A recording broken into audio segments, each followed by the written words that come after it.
ਕਿਸਾਨ ਮੋਰਚੇ ਪੂਰੇ ਪੰਜਾਬ ਦੇ ਵਿੱਚ ਲੱਗੇ ਹੋਏ ਨੇ। ਦੀਪ ਸਿੱਧੂ ਨੂੰ ਇੱਕ ਲੀਡਰ ਵਜੋਂ ਵੇਖਿਆ ਜਾ ਰਿਹਾ ਹੈ। ਤੁਸੀਂ ਇਸ ਮੂਵਮੈਂਟ ਨੂੰ ਕਿੱਦਾਂ ਦੇਖ ਰਹੇ ਹੋ? ਮੈਂ ਤਾਂ ਆਪਣੇ ਵੀਰ ਦੀਪ ਸਿੱਧੂ ਨੂੰ ਭਾਵੇਂ ਮੈਂ ਮਿਲਿਆ ਨਹੀਂ, ਮੈਂ ਉਹਨੂੰ ਇਹ ਗੱਲ ਕਹਿਣੀ ਚਾਹਾਂਗਾ ਕਿ ਦੇਖੀ ਕਿਤੇ ਪਹਿਲੇ ਮੋਰਚਿਆਂ ਵਾਂਗ ਕਿਤੇ ਤੂੰ ਵੀ ਆਪਣਾ ਟਰੱਕ ਕਿਸੇ ਹੋਰ ਪਾਸੇ ਨਾਲ ਜਾ ਕੇ ਵਾੜਦੀ। ਇਸ ਦੇ ਵਿੱਚ ਚਾਹੇ ਕੋਈ ਸੰਨੀ ਦਿਓਲ ਨਾਲ ਤੇਰੀ ਯਾਰੀ ਹੈ ਜਾਂ ਕਿਸੇ ਹੋਰ ਨਾਲ ਹੈ, ਉਸ ਨੂੰ ਯਾਰੀ ਤੱਕ ਹੀ ਰੱਖੀ। ਲੇਕਿਨ ਜਿੱਥੇ ਮੋਰਚਿਆਂ ਦੀ ਗੱਲ ਏ ਉੱਥੇ ਪੰਜਾਬ ਨੂੰ ਔਰ ਪੰਜਾਬ ਦੇ ਕਿਸਾਨਾਂ ਨੂੰ ਤੇ ਦੇਸ਼ ਦੇ ਕਿਸਾਨਾਂ ਨੂੰ ਸਾਹਮਣੇ ਰੱਖ ਕੇ ਕੋਈ ਵੀ ਗੱਲਬਾਤ ਕਰਨੀ ਹੋਵੇ ਤਾਂ ਹੀ ਕਰੀ, ਨਹੀਂ ਤਾਂ ਪੰਜਾਬੀ ਮਾਫ ਨਹੀਂ ਕਰਦੇ। ਖਤਰਾ ਕਿੱਥੇ ਲੱਗਦਾ ਤੁਹਾਨੂੰ ਕਿ ਕਿੱਥੇ ਇਸ ਮੋਰਚੇ ਨੂੰ ਖਤਰਾ ਹੋ ਸਕਦਾ? ਮੋਰਚਾ ਦੇਖੋ ਸਾਡੇ ਸਾਹਮਣੇ ਆ, ਪਿਛਲੇ ਸਮੇਂ ਦੇ ਵਿੱਚ ਕੀ ਵਾਪਰਿਆ, ਬਰਗਾੜੀ ਮੋਰਚੇ 'ਚ ਕੀ ਹੋਇਆ, ਕੀ ਉਹ ਬੇਅਦਬੀਆਂ ਦੇ ਦੋਸ਼ੀਆਂ ਨੂੰ ਸਜ਼ਾ ਮਿਲ ਗਈਆਂ? ਕਿੱਡੇ ਕਿੱਡੇ ਵੱਡੇ ਭਰੋਸੇ ਮੰਤਰੀਆਂ ਨੇ ਆਣ ਕੇ ਕੀਤੇ, ਕਿੰਨੇ ਭਰੋਸੇ ਦਿੱਤੇ, ਲੇਕਿਨ ਉਹਨਾਂ ਦੇ ਉੱਪਰ ਰਾਜ ਸਭਾ ਦੇ ਅੰਦਰ, ਪਾਰਲੀਮੈਂਟ ਦੇ ਅੰਦਰ ਔਰ ਵਿਧਾਨ ਸਭਾ ਦੇ ਅੰਦਰ ਕਿੰਨੇ ਰੌਲੇ ਰੱਪੇ ਪਏ, ਕਿਸੇ ਦੋਸ਼ੀ ਨੂੰ ਸਜ਼ਾ ਮਿਲੀ? ਅੱਜ ਵੀ ਜਿਹੜਾ ਕਿਸਾਨ ਅੰਦੋਲਨ ਹੈ, ਇਹ 3 ਆਰਡੀਨੈਂਸਾਂ ਦੀ ਨਹੀਂ ਗੱਲ, ਅੱਜ ਗੱਲ ਇਹ ਕਿ ਸਾਡੀ ਕਿਸਾਨੀ ਨੂੰ ਇਹ ਜੜੋਂ ਪੁੱਟਣਾ ਚਾਹੁੰਦੇ ਨੇ, ਜ਼ਮੀਨਾਂ ਦੇ ਉੱਤੇ ਕਬਜ਼ੇ ਕਰਨੇ ਚਾਹੁੰਦੇ ਨੇ। ਉਸ ਨੂੰ ਕਿਵੇਂ ਰੋਕਣਾ, ਉਸ ਲਈ ਜਿਹੜੀ ਲੜਾਈ ਹੈ ਉਹਨੂੰ ਅਸੀਂ ਕਿਵੇਂ ਜਿੱਤਣਾ, ਉਸ ਲਈ ਚਾਹੇ ਦੀਪ ਸਿੱਧੂ ਹੋਵੇ, ਚਾਹੇ ਦੂਸਰੇ ਕਿਸਾਨ ਜਥੇਬੰਦੀਆਂ ਹੋਣ, ਚਾਹੇ ਕੋਈ ਹੋਰ ਸਮਾਜ ਸੇਵਕ ਹੋਵੇ, ਸਾਰਿਆਂ ਨੂੰ ਪੰਜਾਬੀ ਸਹਿਯੋਗ ਦੇ ਰਹੇ ਨੇ। ਪਰ ਉਹ ਸਹਿਯੋਗ ਜਿਹੜਾ ਜਿੱਤ ਦੇ ਵਿੱਚ ਕਿਵੇਂ ਬਦਲਿਆ ਜਾਵੇ, ਉਸ ਲਈ ਜਿਹੜੇ ਪ੍ਰਬੰਧਕਾਂ ਨੂੰ ਆਪਣੀ ਬਾਝ ਅੱਖ ਔਰ ਦਿਲ ਦਿਮਾਗ ਕਿਸਾਨੀ ਸੰਘਰਸ਼ ਦੇ ਨਾਲ ਜੋੜ ਕੇ ਰੱਖਣਾ ਪਵੇਗਾ।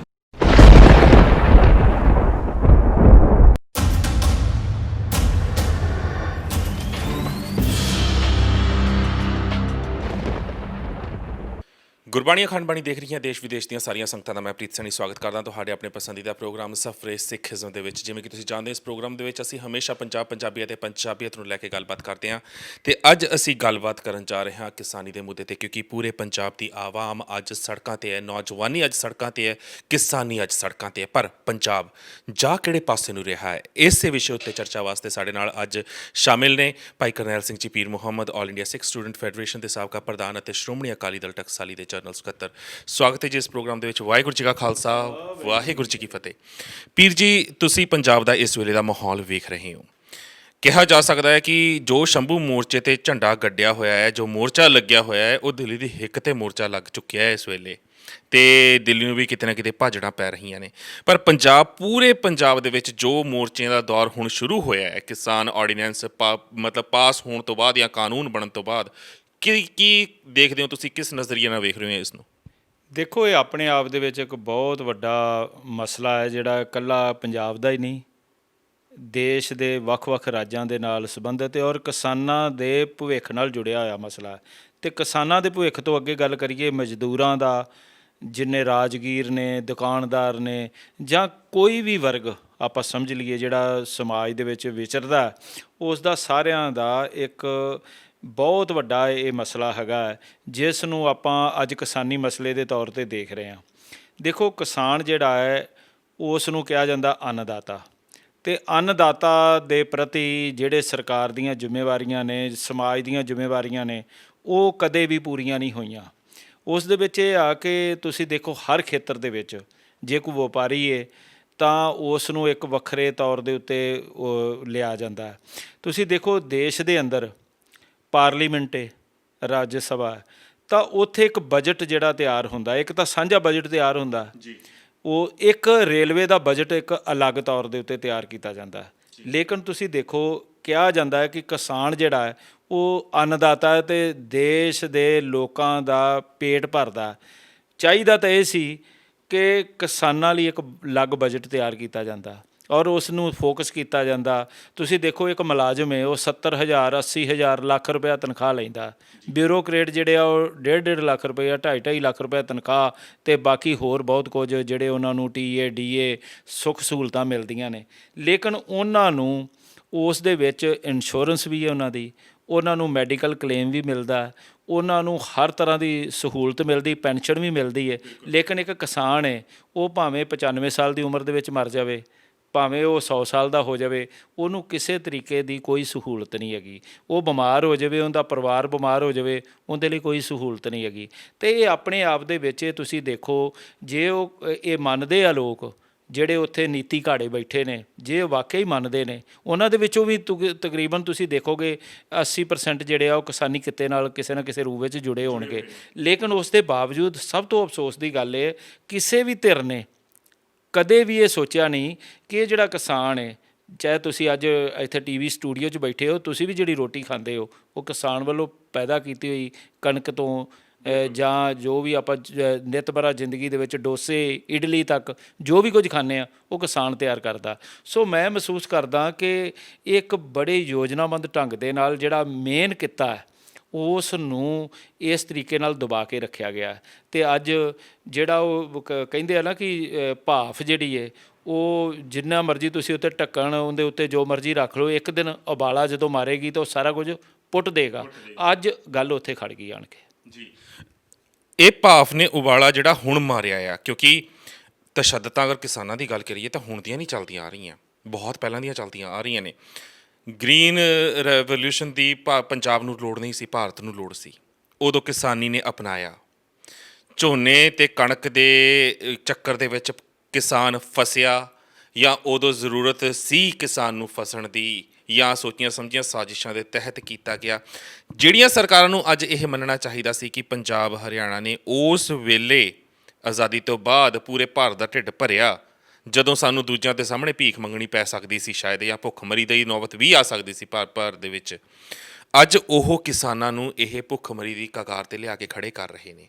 ਆਰਡੀਨੈਂਸ ਜਿਹੜੇ ਪਾਸ ਕੀਤੇ ਗਏ ਨੇ, ਭਾਰਤ ਕੀਤੇ ਗਏ ਨੇ, ਇਹ ਸਿਰਫ ਪੰਜਾਬ ਜਾਂ ਹਰਿਆਣੇ ਦੇ ਨਾਲ ਨਹੀਂ ਹੋ ਰਿਹਾ। ਬਹੁਤ ਸਾਰੀਆਂ ਸਟੇਟਾਂ ਇੱਦਾਂ ਦੀਆਂ ਹੈਗੀਆਂ ਨੇ ਜਿੱਥੇ ਦੇ ਕਿਸਾਨ 5-5 7-7 ਏਕੜ ਦੇ ਮਾਲਕ ਨੇ, ਪਰ ਉਹ ਪੰਜਾਬ ਦੇ ਵਿੱਚ ਆ ਕੇ ਮਜ਼ਦੂਰੀ ਕਰਦੇ ਨੇ, ਜਿਹਨਾਂ ਨੇ ਆਪਣੀ ਹੱਡ ਬੀਤੀ ਆਪ ਦੱਸੀ ਹੈ, ਕਿਉਂਕਿ ਉੱਥੇ MSP ਨਾਮ ਦੀ ਕੋਈ ਚੀਜ਼ ਨਹੀਂ ਹੈ, ਉੱਥੇ ਇਹੀ ਧੰਦਾ ਚੱਲ ਰਿਹਾ ਹੈ।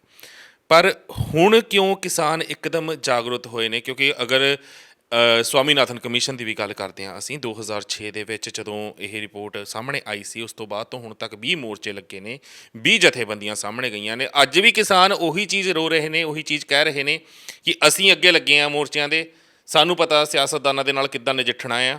ਠੀਕ ਹੈ, ਕੱਲ੍ਹ ਦੇ ਜਵਾਕ ਜਿਹੜੇ ਹੈਗੇ ਨੇ ਦੀਪ ਸਿੱਧੂ ਵਰਗੇ, ਉਹਨਾਂ ਨੂੰ ਕੀ ਪਤਾ। ਦੇਖੋ, ਮੇਨ ਗੱਲ ਇਹ ਆ ਕਿ 3 ਆਰਡੀਨੈਂਸਾਂ ਦੀ ਗੱਲ ਨਹੀਂ ਗੀ ਕਿ 3 ਆਰਡੀਨੈਂਸ ਪਾਸ ਕਰ ਦਿੱਤੇ ਅਤੇ ਇਹ ਆਰਡੀਨੈਂਸ ਲਾਗੂ ਹੋ ਗਏ ਤਾਂ ਕਿਸਾਨ ਮਰ ਜਾਏਗਾ, ਜਾਂ ਇੱਕ ਵਾਪਸ ਲੈ ਲਏ ਗਏ ਤਾਂ ਕਿਸਾਨ ਬਚ ਜਾਏਗਾ। ਕਿਸਾਨ ਨੂੰ ਇੰਨਾ ਕੁ ਘਸਿਆਰਾ ਬਣਾ ਦਿੱਤਾ ਗਿਆ ਹੈ, ਜਾਂ ਇੱਕ ਸਮਝੋ ਕਿ ਜਿਵੇਂ ਆਪਾਂ ਅਮਲ ਨਹੀਂ ਹੁੰਦਾ, ਕਿ ਇੱਕ ਅਮਲ ਦੇ ਉੱਤੇ ਇਸ ਤਰੀਕੇ ਨਾਲ ਲਗਾ ਦਿੱਤਾ ਗਿਆ ਸਰਕਾਰਾਂ ਨੇ ਕਿ ਤੁਸੀਂ ਇਸ ਤੋਂ ਅੱਗੇ ਸੋਚਣਾ ਹੀ ਨਹੀਂਗਾ। ਜੇ ਸੋਚੋਗੇ ਤਾਂ ਤੁਹਾਨੂੰ ਕਿਤੋਂ ਵੀ ਮੁਨਾਫਾ ਨਹੀਂ ਹੋਵੇਗਾ। ਜਿੰਨੀਆਂ ਚੀਜ਼ਾਂ ਹੈ ਤੁਸੀਂ ਦੇਖੋ, ਹਰ ਕਿਸਾਨ, ਮੈਂ ਵੀ ਕਿਸਾਨ ਹਾਂ, ਕਿਸਾਨਾਂ ਦੇ ਘਰ ਦੇ ਵਿੱਚ ਜਿਹੜੀਆਂ ਚੀਜ਼ਾਂ ਉਹ ਆਪ ਪੈਦਾ ਕਰਦਾ, ਅੱਜ ਉਹ ਆਪ ਹੀ ਉਹ ਚੀਜ਼ਾਂ ਖਾ ਨਹੀਂ ਸਕਦਾ ਆਪਣੇ ਘਰ ਦੇ ਵਿੱਚੋਂ ਚੱਕ ਕੇ, ਕਿਉਂਕਿ ਪੈਸਟੀਸਾਈਡ ਜਾਂ ਜਿਹੜੀਆਂ ਤਰ੍ਹਾਂ ਦੀਆਂ ਜਿਹੜੀਆਂ ਦਵਾਈਆਂ ਨੇ, ਜਾਂ ਜਿਹੜੇ ਕੀਟਨਾਸ਼ਕ ਦਵਾਈਆਂ ਤੋਂ ਅੱਗੇ ਕਰ ਲਈਏ ਫਸਲਾਂ ਨੇ ਜਿਹੜੀਆਂ, ਉਹਨਾਂ ਨੂੰ ਵੀ ਉਹਦੇ ਵਿੱਚ ਝੋਨਾ ਹੋ ਜਾਵੇ, ਕਣਕ ਹੋ ਜਾਵੇ, ਗੰਨਾ ਹੋ ਜਾਵੇ, ਔਰ ਉਸ ਦੇ ਵਿੱਚ ਜਿਹੜੇ ਪ੍ਰੋਡਕਟ ਕਿਸਾਨ ਖੁਦ ਤਿਆਰ ਕਰਦਾ ਤਾਂ ਉਸ ਨੂੰ ਫਿਰ ਜਾ ਕੇ ਮਾਰਕੀਟ ਦੇ ਵਿੱਚੋਂ ਮੁੱਲ ਖਰੀਦ ਕੇ ਆਪਣੇ ਘਰ ਲਿਆਉਣੇ ਪੈਂਦੇ ਆ। ਇਹ ਜਿਹੜਾ ਇੱਕ ਇਸ ਤਰ੍ਹਾਂ ਦਾ ਮਾਹੌਲ ਬਣਾਇਆ ਗਿਆ, ਇਹ ਕਿ ਇੱਕ ਦਿਨ ਦੇ ਵਿੱਚ ਨਹੀਂ ਬਣ ਗਿਆ, ਇਸ ਦੇ ਪਿੱਛੇ ਇੱਕ ਵੱਡੀ ਦਾਸਤਾਨ ਹੈ। ਤਾਂ ਅੱਜ ਇਹ ਸੋਚਣਾ ਪਵੇਗਾ, ਸਾਨੂੰ ਵੀ ਸੋਚਣਾ ਪਵੇਗਾ ਕਿ ਦੁਨੀਆ ਇੰਨੀ ਅੱਗੇ ਲੰਘ ਗਈ, ਅਸੀਂ ਉੱਥੇ ਦੇ ਉੱਥੇ ਕਿਉਂ ਖੜ੍ਹੇ ਹਾਂ, ਅਸੀਂ ਕਿਉਂ ਨਹੀਂ ਅੱਗੇ ਵੱਧ ਸਕੇ। ਸਾਡੇ ਵਿੱਚੋਂ ਹੀ ਕੁਝ ਭਰਾ ਸਾਡੇ ਜਿਹੜੇ ਆ ਉਹ ਵਪਾਰੀ ਬਣ ਗਏ, ਕੁਝ ਭਰਾ ਸਾਡੇ ਜਿਹੜੇ ਆ ਉਹ ਪੋਲੀਟਿਕਸ ਦੇ ਵਿੱਚ ਅੱਗੇ ਵੱਧ ਕੇ ਉਹਨਾਂ ਨੇ ਆਪਣਾ ਰਸਤੇ ਹੀ ਵੱਖਰੇ ਚੁਣ ਲਏ, ਕੁਝ ਬਿਜ਼ਨਸਮੈਨ ਬਣ ਗਏ, ਕਾਰਪੋਰੇਟ ਘਰਾਣਿਆਂ ਦੇ ਨਾਲ ਜੁੜ ਗਏ, ਉਹ ਆਪ ਸਾਰਾ ਕੁਝ ਕਰਦੇ ਰਹੇ। ਅੱਜ ਸਾਨੂੰ ਇਹ ਵੀ ਸੋਚਣਾ ਪਵੇਗਾ ਕਿ ਅਸੀਂ ਆਪਣੇ ਜਿਹੜੀਆਂ ਸਾਡੇ ਨਾਲ ਇਹ ਜਿਹੜੀ ਐਡੀ ਵੱਡੀ ਘਿਨਾਉਣਾ ਅਪਰਾਧ ਪਿਛਲੇ ਲੰਮੇ ਸਮੇਂ ਤੋਂ, ਆਪਾਂ ਦੇਸ਼ ਦੀ ਆਜ਼ਾਦੀ ਤੋਂ ਹੀ ਗੱਲ ਕਰ ਲਈਏ, ਪਿਛਲੇ ਜਿਹੜਾ ਇੰਨੇ 7-8 ਦਹਾਕਿਆਂ ਦੇ ਵਿੱਚ ਵਾਪਰਿਆ, ਇਹਦੇ ਉੱਤੇ ਸਾਨੂੰ ਅੱਜ ਆਤਮ ਮੰਥਨ ਕਰਨਾ ਪਵੇਗਾ ਕਿ ਸਾਨੂੰ ਕਿੱਥੇ ਇਹਨਾਂ ਨੇ ਕੀ ਸੱਟਾਂ ਮਾਰੀਆਂ ਤੇ ਅਸੀਂ ਉਹਦੇ ਸੱਟ ਮਾਰੀ ਹੈ, ਕਿੱਥੇ ਜ਼ਖਮ ਇਹਨਾਂ ਨੇ ਦਿੱਤੇ। ਤੁਸੀਂ ਗੱਲ ਕੀਤੀ ਦੀਪ ਸਿੱਧੂ ਦੀ। ਦੀਪ ਸਿੱਧੂ ਇੱਕ ਪਾਤਰ ਹੈ, ਉਹ ਬਹੁਤ ਚੰਗਾ ਪਾਤਰ ਦੇ ਰੂਪ ਦੇ ਵਿੱਚ ਆਪਣੀ ਅੱਜ ਗੱਲ ਕਰ ਰਹੇ ਆ। ਦੀਪ ਸਿੱਧੂ ਦੇ ਨਾਲ ਹੋਰ ਵੀ ਗਾਇਕ ਆਏ ਨੇ ਅੱਗੇ ਜਿਨ੍ਹਾਂ ਨੇ ਉਹਦੇ 'ਚ ਸਪੋਰਟ ਕੀਤੀ ਹੈ, ਪਰ ਮੈਨੂੰ ਦੇਖੋ ਮੈਂ ਕੋਈ ਉਹ ਕਹਿੰਦੇ ਆ ਕਿ ਨਜੂਮੀ ਤਾਂ ਹੈ ਨਹੀਂ, ਪਰ ਮੈਨੂੰ ਇਹ ਮਹਿਸੂਸ ਹੋ ਰਿਹਾ ਹੈ ਕਿ ਇੱਕ ਦਿਨ ਇਹ ਜਿਹੜਾ ਸ਼ੰਭੂ ਬਾਰਡਰ ਦੇ ਉੱਤੇ ਮੋਰਚਾ ਲੱਗਾ, ਇਸ ਨੂੰ ਬਰਗਾੜੀ ਮੋਰਚੇ ਵਾਂਗ, ਵੱਖਰੀ ਗੱਲ ਹੈ ਦੀਪ ਸਿੱਧੂ ਨੂੰ ਮੈਂ ਜਿੰਨਾ ਕੁਛ ਸੁਣਿਆ, ਪੜ੍ਹਿਆ, ਵਿਚਾਰਿਆ, ਉਸ ਦੇ ਵਿਚਾਰਾਂ ਦਾ ਮੈਂ ਬਿਲਕੁਲ ਹਾਮੀ ਆ। ਜਿੰਨੀਆਂ ਉਹ ਗੱਲਾਂ ਕਰਦਾ, ਉਹ ਗੱਲਾਂ ਇੱਕ ਬੜੀਆਂ ਜਜ਼ਬੇ ਵਾਲੀਆਂ, ਔਰ ਉਸ ਦੇ ਵਿੱਚੋਂ ਇਨਕਲਾਬ ਵੀ ਨਜ਼ਰ ਆਉਂਦਾ, ਉਸ ਦੇ ਵਿੱਚੋਂ ਬੜੀ ਚੰਗੀ ਭਾਵਨਾ ਵੀ ਨਜ਼ਰ ਆਉਂਦੀ ਹੈ, ਉਹਦੇ ਵਿੱਚੋਂ ਕਿਸਾਨਾਂ ਦਾ ਭਵਿੱਖ ਵੀ ਨਜ਼ਰ ਆਉਂਦਾ। ਪਰ ਇੱਕ ਦਿਨ ਇਸ ਤਰ੍ਹਾਂ ਦੇ ਹਾਲਾਤ ਬਣ ਸਕਦੇ ਕਿ ਉਹਦੇ ਵਿੱਚ ਵੀ ਐਂਟਰੀ ਉਹਨਾਂ ਦੀ ਕੇਂਦਰੀ ਹਾਕਮਾਂ ਦੀ ਕਿਸੇ ਨਾ ਕਿਸੇ ਰੂਪ ਦੇ ਵਿੱਚ ਪ੍ਰਵੇਸ਼ ਕਰੇਗੀ। ਕਿੱਦਾਂ ਤੁਸੀਂ ਇਸ ਚੀਜ਼ ਨੂੰ ਦੇਖ ਰਹੇ ਹੋ, ਕਿੱਦਾਂ ਅੰਦਾਜ਼ਾ ਲਗਾ ਸਕਦੇ ਹੋ ਕਿ ਐਂਟਰੀ ਹੋ ਸਕਦੇ? ਕਿਉਂਕਿ ਬਹੁਤ ਸਾਰੇ ਲੋਕ ਇਹ ਵੀ ਇਲਜ਼ਾਮ ਦੀਪ ਦੇ ਉੱਤੇ ਲਗਾਉਂਦੇ ਆਏ ਨੇ ਤੇ ਹੁਣ ਵੀ ਲੱਗ ਰਹੇ ਨੇ ਕਿ ਹੋ ਸਕਦਾ ਬੀਜੇਪੀ ਨੇ ਪ੍ਰੋਜੈਕਟ ਕੀਤਾ ਹੋਵੇ। ਸਨੀ ਦਿਓਲ ਦੀ ਸਾਰੀ ਕੈਂਪੇਨਿੰਗ ਇਸ ਨੇ ਦੇਖੀ ਸੀ ਤੇ ਉੱਥੇ ਹਰ ਕਿਸੇ ਦੇ ਜ਼ਿਹਨ ਦੇ ਵਿੱਚ ਇਹੀ ਸੀ ਕਿ ਸਨੀ ਦਿਓਲ ਦਾ ਰਾਈਟ ਹੈਂਡ ਬਣ ਕੇ, ਜਿਸ ਨੇ ਸਾਰੀ ਕੈਂਪੇਨਿੰਗ ਇਲੈਕਸ਼ਨਸ ਦੀ ਦੇਖੀ, ਜਿਤਾਈਆਂ ਉਸਨੇ ਇਲੈਕਸ਼ਨਸ ਬਾਖੂਬੀ, ਤੇ ਜਿਹਨੇ 2-2 ਕੋਠੀਆਂ ਲੈਣ ਦੀ ਗੱਲ ਕਹੀ ਸੀ ਕਿ ਅਸੀਂ ਲੈ ਰਹੇ ਹਾਂ, ਤੇ ਅੱਜ ਉਹ ਉਹਨਾਂ ਸਰਕਾਰਾਂ ਦੇ ਅਗੇਂਸਟ ਜਾ ਕੇ ਪੰਜਾਬ ਦੇ ਹੱਕਾਂ ਵਾਸਤੇ ਮੋਰਚਾ ਲਾ ਕੇ ਬੈਠਿਆ। ਕਿਤੇ ਇੰਨਾ ਸੂਝਵਾਨ, ਇੰਨਾ ਪੜ੍ਹਿਆ ਲਿਖਿਆ, ਇੰਨਾ ਸ਼ਾਤਿਰ ਵੀ ਕਹਿ ਸਕਦੇ ਹਾਂ ਇਨਸਾਨ ਪ੍ਰੋਜੈਕਟ ਤਾਂ ਨਹੀਂ ਕੀਤਾ, ਕਿਉਂਕਿ ਇਹ ਆਰਡੀਨੈਂਸ ਪਾਸ ਕੀਤੇ ਹੋਏ ਨੇ। ਦੇਖੋ ਪ੍ਰੋਜੈਕਟ ਨਹੀਂ, ਇਸ ਵੇਲੇ ਲੀਡਰਲੈਸ ਹੈ ਸਾਡੇ ਪੰਜਾਬੀ ਜਿਹੜੇ ਆ, ਉਹ ਲੀਡਰਲੈਸ ਆਪਣੇ ਆਪ ਨੂੰ ਮਹਿਸੂਸ ਕਰ ਰਹੇ ਆ, ਕਿਉਂਕਿ ਅਕਾਲੀ ਦਲ ਬੜੀ ਵੱਡੀ ਇੱਕ ਖੇਤਰੀ ਪਾਰਟੀ ਸੀ, ਧਾਰਮਿਕ ਤੌਰ 'ਤੇ, ਸਮਾਜਿਕ ਤੌਰ 'ਤੇ, ਸਿਆਸੀ ਤੌਰ ਦੇ ਉੱਤੇ ਉਹ ਆਪਣੇ ਮੋਰਚੇ ਵੀ ਲਾਉਂਦੀ ਸੀ, ਮੋਰਚੇ ਜਿੱਤਦੀ ਵੀ ਸੀ। ਪਿਛਲੇ ਸਮੇਂ ਤੋਂ ਜਦੋਂ ਰਾਜ ਭਾਗ ਦੇ ਵਿੱਚ ਇਹ ਪਾਰਟੀ ਆਈ ਤਾਂ ਉਹ ਇੱਕ ਪਰਿਵਾਰ ਪ੍ਰਸਤੀ ਦਾ ਉਹਨਾਂ ਨੇ ਲੜ ਫੜ ਲਿਆ। ਉਸ ਤੋਂ ਬਾਅਦ ਖਿੰਡ ਪੁੰਡ ਗਈ, ਕਈ ਧੜਿਆਂ ਦੇ ਵਿੱਚ ਵੰਡੀ ਗਈ, ਅਤੇ ਜਿਹੜੇ ਹਾਲਾਤ ਅੱਜ ਜਿੱਥੇ ਖੜ੍ਹੇ ਆ ਉਹ ਇੱਕ ਬੇਵਸੀ ਵਾਲੇ ਹਾਲਾਤ ਨੇ। ਦੂਜੇ ਪਾਸੇ ਕਾਂਗਰਸ ਹੈ, ਕਾਂਗਰਸ ਦੇ ਵਿੱਚ ਉਹਨਾਂ ਨੇ ਜਿਹੜੇ ਵਾਅਦੇ ਕਰਕੇ ਉਹ ਪਾਰਟੀ ਆਈ ਸੀ, ਅੱਜ ਭਾਵੇਂ ਉਹ ਰਾਜ ਭਾਗ ਦੇ ਵਿੱਚ ਹੈ, ਲੇਕਿਨ ਉਹਨਾਂ ਵਾਅਦਾ ਖਿਲਾਫੀ ਦੇ ਵਿੱਚ ਉਹ ਗੁਜ਼ਰ ਰਹੀ ਹੈ। ਆਮ ਆਦਮੀ ਪਾਰਟੀ, ਉਹ ਕਿਉਂਕਿ ਉਹ ਇੱਕ ਸਿਆਸੀ ਤੌਰ ਦੇ ਉੱਤੇ ਇੱਕ ਆਪਣਾ ਚਿਹਰਾ ਨਹੀਂ ਦੇ ਸਕੇ ਕਿ ਜਿਹੜਾ ਪੰਜਾਬ ਨੂੰ ਲੀਡ ਕਰ ਸਕਦਾ ਹੋਵੇ, ਇਸ ਕਰਕੇ ਉਹ ਆਪੋਜੀਸ਼ਨ ਦੇ ਵਿੱਚ ਤਾਂ ਜ਼ਰੂਰ ਹੈਗੇ ਨੇ। ਸੋ ਕਿਸਾਨ ਜਿਹੜੇ ਆ ਉਹ 31 ਜਥੇਬੰਦੀਆਂ ਦੇ ਵਿੱਚ ਵੰਡੇ ਹੋਏ ਨੇ। ਤਾਂ ਇਹਨਾਂ ਹਾਲਾਤਾਂ ਦੇ ਵਿੱਚ ਦੀਪ ਸਿੱਧੂ ਜਿਹੜਾ, ਵੇਖੋ ਜਿਹੜੇ ਕਲਾਕਾਰ ਹੁੰਦੇ, ਐਕਟਰ ਹੁੰਦੇ, ਉਹਨਾਂ ਨੂੰ ਗੱਲ ਕਰਨੀ ਤਾਂ ਆਉਂਦੀ ਹੈ, ਤਾਂ ਉਹ ਦੇਖੋ ਜਦੋਂ ਵੀ ਕੋਈ ਫਿਲਮ ਵੀ ਹਿੱਟ ਹੁੰਦੀ ਹੈ ਤਾਂ ਉਸ ਦੇ ਵਿੱਚ ਵੀ ਜਿਹੜਾ ਉਹਦਾ ਨਾਇਕ ਹੁੰਦਾ, ਤਾਂ ਉਹ ਇੱਕ, ਹੁਣ ਸਨੀ ਦਿਓਲ ਦੀ ਫਿਲਮ ਇੱਕ ਤੁਸੀਂ ਦੇਖਦੇ ਹੋ, ਤਾਂ ਉਸ ਦੇ ਵਿੱਚ ਉਹ ਜਿਸ ਤਰੀਕੇ ਦਾ ਆਪਣਾ ਰੋਲ ਨਿਭਾਉਂਦਾ, ਤਾਂ ਉਹ ਇੱਕ ਉੱਥੇ ਰੋਲ ਹੋਰ ਤਰ੍ਹਾਂ ਦਾ ਹੁੰਦਾ ਜਦੋਂ ਪ੍ਰੈਕਟੀਕਲ ਰੂਪ ਦੇ ਵਿੱਚ ਰੀਅਲ ਲਾਈਫ। ਤਾਂ ਮੈਨੂੰ ਇਹ ਮਹਿਸੂਸ ਹੋ ਰਿਹਾ ਹੈ ਕਿ ਜਦੋਂ ਇਹ ਪੀਕ 'ਤੇ ਜਾਏਗਾ ਮੋਰਚਾ, ਉਸ ਮੋਰਚੇ ਦੇ ਵਿੱਚ ਇਹੋ ਹੀ ਕਿਉਂਕਿ ਦੀਪ ਸਿੱਧੂ ਵਾਰ-ਵਾਰ ਕਹਿ ਰਹੇ ਆ ਕਿ ਕਿਸਾਨ ਜਥੇਬੰਦੀਆਂ ਨੂੰ ਦਿੱਲੀ ਨਹੀਂ ਜਾਣਾ ਚਾਹੀਦਾ। ਇੱਕ ਸਮਾਂ ਇਹ ਵੀ ਆ ਸਕਦਾ ਕਿ ਦਿੱਲੀ ਦੇ ਹਾਕਮ ਇੱਥੇ ਇਹਨਾਂ ਦੇ ਮੋਰਚੇ ਦੇ ਵਿੱਚ ਆਣ ਕੇ ਵੱਡੇ ਐਲਾਨ ਵੀ ਕਰਨ, ਉਹ ਮਨ ਭਾਉਂਦੇ ਐਲਾਨ ਵੀ ਹੋ ਸਕਦੇ ਆ, ਪਰ ਇਸ ਤੋਂ ਬਿਨਾਂ ਹੋਰ ਕੋਈ ਚਾਰਾ ਵੀ ਨਹੀਂ ਹੈਗਾ। ਦਿੱਲੀ ਦੇ ਕਿਹੜੇ ਹਾਕਮ ਤੁਹਾਨੂੰ ਲੱਗਦਾ ਹੈ ਕਿ ਇਸ ਮੋਰਚੇ ਦੇ ਵਿੱਚ ਆ ਸਕਦੇ ਨੇ, ਜਿਸ ਨੂੰ ਵੇਖ ਕੇ ਦੀਪ ਸਿੱਧੂ ਵੀ ਕੁਛ ਨਾ ਬੋਲੇ ਤੇ ਕਿਸਾਨਾਂ ਨੂੰ ਵੀ ਪ੍ਰਭਾਵਿਤ ਕੀਤਾ ਜਾਵੇ ਤੇ ਇਸ ਮੋਰਚੇ ਨੂੰ ਅੱਗੇ ਵਧਣ ਤੋਂ ਰੋਕਿਆ ਵੀ ਜਾਵੇ? ਜਾਂ ਹੋ ਸਕਦਾ ਕਿ ਜਿੱਦਾਂ ਤੁਸੀਂ ਕਹਿ ਰਹੇ ਹੋ ਕੁਝ ਮੰਗਾਂ ਮੰਨ ਵੀ ਲਈਆਂ ਜਾਣ? ਦੇਖੋ ਮੋਰਚਾ ਜਿਹੜਾ ਹੈ, ਕੋਈ ਵੀ ਮੋਰਚਾ ਲੱਗਦਾ ਉਹ ਮੰਗਾਂ ਮਨਵਾਉਣ ਵਾਸਤੇ ਹੀ ਲੱਗਦਾ। ਅਤੇ ਜੇ ਲੋਕਾਂ ਨੂੰ ਆਣ ਕੇ ਉਹ ਕੇਂਦਰੀ ਹਾਕਮ ਇਹ ਕਹਿ ਦਿੰਦੇ ਆ ਇਸ ਮੋਰਚੇ ਦੇ ਵਿੱਚ ਕਿ ਤੁਸੀਂ ਦੱਸੋ ਤੁਹਾਡਾ ਕੀ ਮਸਲਾ ਹੈ, ਅਸੀਂ ਤੁਹਾਡੇ ਨਾਲ ਖੜ੍ਹੇ ਹਾਂ, ਤੁਹਾਨੂੰ 3 ਆਰਡੀਨੈਂਸਾਂ ਦੀ ਗੱਲ ਹੈ, 3 ਆਰਡੀਨੈਂਸ ਕੁਝ ਸਮੇਂ ਲਈ ਅਸੀਂ ਸਸਪੈਂਡ ਕਰ ਦਿੰਦੇ ਹਾਂ, ਕੁਝ ਸਮੇਂ ਲਈ ਇਹਨਾਂ ਨੂੰ ਠੰਡੇ ਬਸਤੇ 'ਚ ਪਾ ਦਿੰਦੇ ਹਾਂ, ਪਰ ਅਸੀਂ ਤੁਹਾਨੂੰ ਇਹ ਦੱਸਣਾ ਚਾਹੁੰਦੇ ਹਾਂ ਕਿ ਇਹ ਆਰਡੀਨੈਂਸ ਤੁਹਾਡੇ ਬੜੇ ਭਲੇ ਵਾਸਤੇ ਨੇ।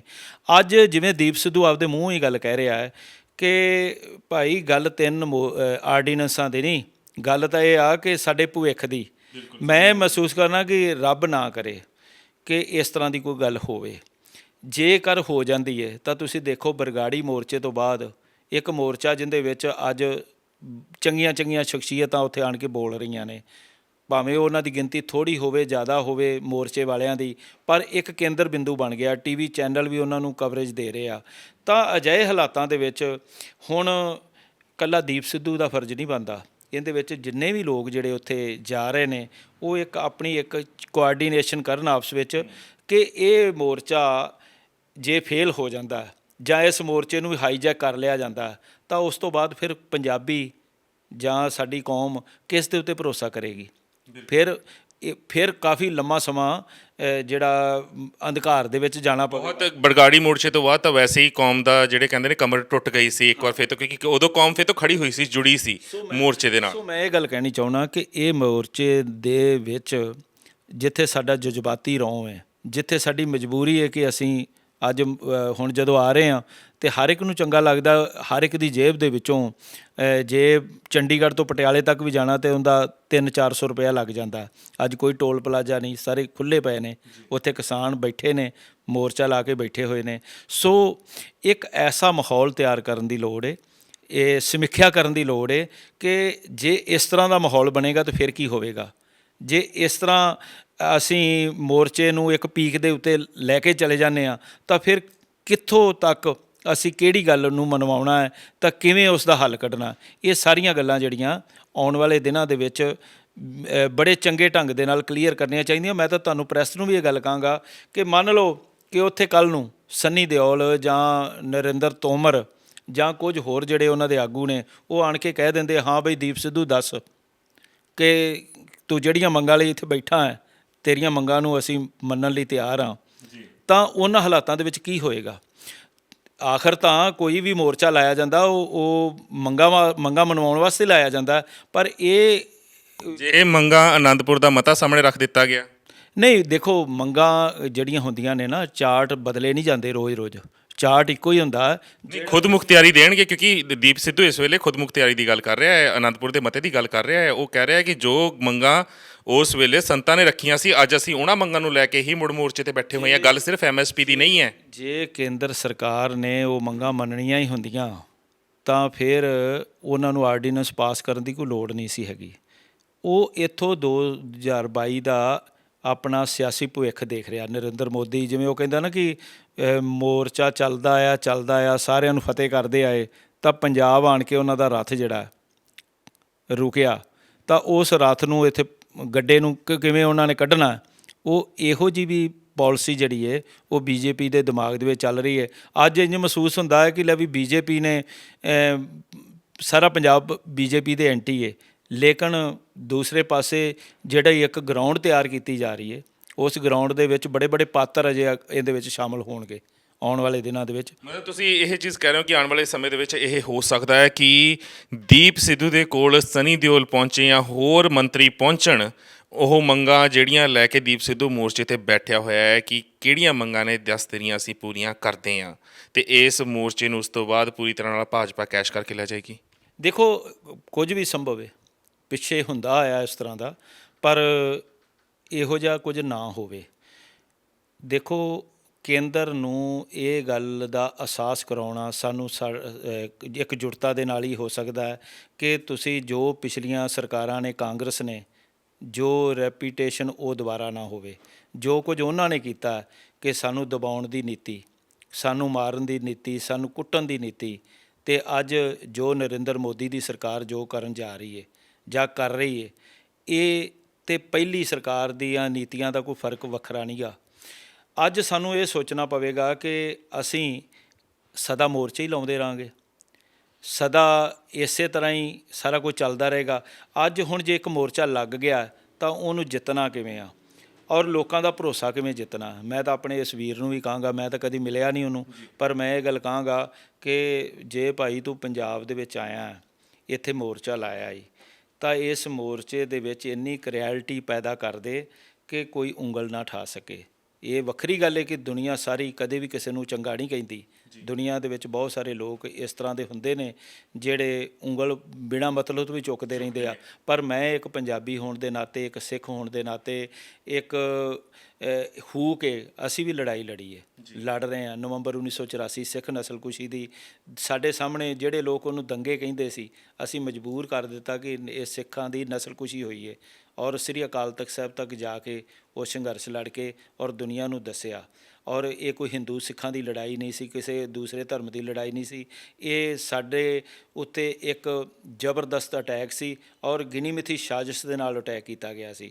ਔਰ ਉਸ ਦੇ ਵਿੱਚ ਅੱਜ ਦੋਸ਼ੀ ਜਿਹੜੇ ਉਹ ਕਟਹਿਰੇ ਦੇ ਵਿੱਚ ਵੀ ਖੜ੍ਹੇ ਨੇ। ਵੱਖਰੀ ਗੱਲ ਹੈ 36 ਸਾਲ ਦਾ ਸਮਾਂ ਬੀਤ ਗਿਆ, ਪਰ ਮੈਂ ਮਹਿਸੂਸ ਕਰਦਾ ਕਿ ਜਿਹੜੇ ਵੀ ਇਕੱਲਾ ਦੀਪ ਸਿੱਧੂ ਦੀ ਗੱਲ ਨਹੀਂ, ਬਹੁਤ ਸਾਰੇ ਹੋਰ ਵੀ ਸਾਡੇ ਬੜੇ ਸੂਝਵਾਨ ਵੀਰ ਪੰਜਾਬ ਦੇ ਵੱਖ-ਵੱਖ ਇਲਾਕਿਆਂ ਦੇ ਵਿੱਚ, ਬਲਵੀਰ ਸਿੰਘ ਰਾਜੇਵਾਲ ਭਾਰਤੀ ਕਿਸਾਨ ਯੂਨੀਅਨ ਦੇ ਬੜੇ ਸਿਰਕੱਢ ਆਗੂ ਨੇ, ਔਰ ਕਈ ਹੋਰ ਜਿਹੜੀਆਂ ਯੂਨੀਅਨਾਂ ਨੇ, ਉਹਨਾਂ ਸਾਰਿਆਂ ਨੂੰ ਭਰੋਸੇ ਵਿੱਚ ਲੈ ਕੇ ਜਿਹੜਾ ਵੀ ਆਪਾਂ ਕਾਰਜ ਕਰਨਾ, ਉਸ ਕਾਰਜ ਨੂੰ ਆਪਾਂ ਨੂੰ ਭੁਪਿੰਦਰ ਸਿੰਘ ਮਾਨ ਨੇ, ਉਹਨਾਂ ਦੀ ਆਪਣੀ ਯੂਨੀਅਨ ਹੈ, ਡਕੌਦਾ ਯੂਨੀਅਨ ਵੱਖਰੀ ਹੈ, ਆਪਣੇ ਪੰਨੂ ਹੈਗੇ ਨੇ, ਕਮਲਜੀਤ ਸਿੰਘ, ਸਤਨਾਮ ਸਿੰਘ ਪੰਨੂ, ਉਹਨਾਂ ਨੇ ਆਪਣੀ ਮਾਝੇ ਦੇ ਵਿੱਚ ਬਣਾਈ ਹੈ। ਇਸ ਤਰ੍ਹਾਂ ਦੀਆਂ ਕਿੰਨੀਆਂ ਯੂਨੀਅਨ ਹੈਗੀਆਂ ਨੇ, ਚਾਹੇ ਕੋਈ ਛੋਟਾ ਹੈ ਗਰੁੱਪ, ਵੱਡਾ ਗਰੁੱਪ ਹੈ। ਤਾਂ ਇਸ ਦੇ ਵਿੱਚ ਇੱਕ ਮਾਹੌਲ ਤਿਆਰ ਕਰਨ ਦੀ ਲੋੜ ਹੈ, ਸਾਂਝੇ ਤੌਰ ਦੇ ਉੱਤੇ ਕੋਆਰਡੀਨੇਸ਼ਨ ਇੱਕ ਇਹੋ ਜਿਹੀ ਬਣੇ ਅਤੇ ਲੋਕਾਂ ਦੇ ਸਾਹਮਣੇ, ਕਿਉਂਕਿ ਵਾਰ-ਵਾਰ ਐਨਰਜੀ ਵੇਸਟ ਕਰਨ ਦੀ ਬਜਾਏ ਹੁਣ ਜਿਵੇਂ ਪੰਜਾਬੀ 'ਚ ਕਹਿੰਦੇ ਨਾ ਕੱਟੀ ਕੱਟਾ ਕੱਢ ਲੈਣਾ ਚਾਹੀਦਾ, ਇਸ ਤਰ੍ਹਾਂ ਦਾ ਮਾਹੌਲ ਇੱਥੇ ਅੱਜ ਬਣਾਉਣ ਦੀ ਲੋੜ ਹੈ, ਜਿਸ ਦੇ ਵਿੱਚੋਂ ਅਸੀਂ ਕਿਸਾਨ ਸੰਘਰਸ਼ ਜਿਹੜਾ ਉਹ ਪ੍ਰਾਪਤੀ ਕਰਕੇ ਨਿਕਲੇ ਜੀ। ਔਰ ਜਿਹੜੀ ਪਾਲਿਸੀ ਕੇਂਦਰ ਦੀ ਹੈ, ਕੇਂਦਰ ਅੱਜ ਚੁੱਪ ਕਰਕੇ ਤਮਾਸ਼ਬੀਨ ਬਣ ਕੇ ਸਾਰਾ ਕੁਝ ਦੇਖ ਰਿਹਾ, ਕਿਉਂਕਿ ਸਾਨੂੰ ਇਹ ਵੀ ਖਦਸ਼ਾ ਕਿ ਇੱਥੇ ਸਰਕਾਰ ਨੂੰ ਵੀ ਮਨਸੂਖ ਕਰਕੇ ਕੁਝ ਹੋਰ ਕਰ ਸਕਦੇ ਆ।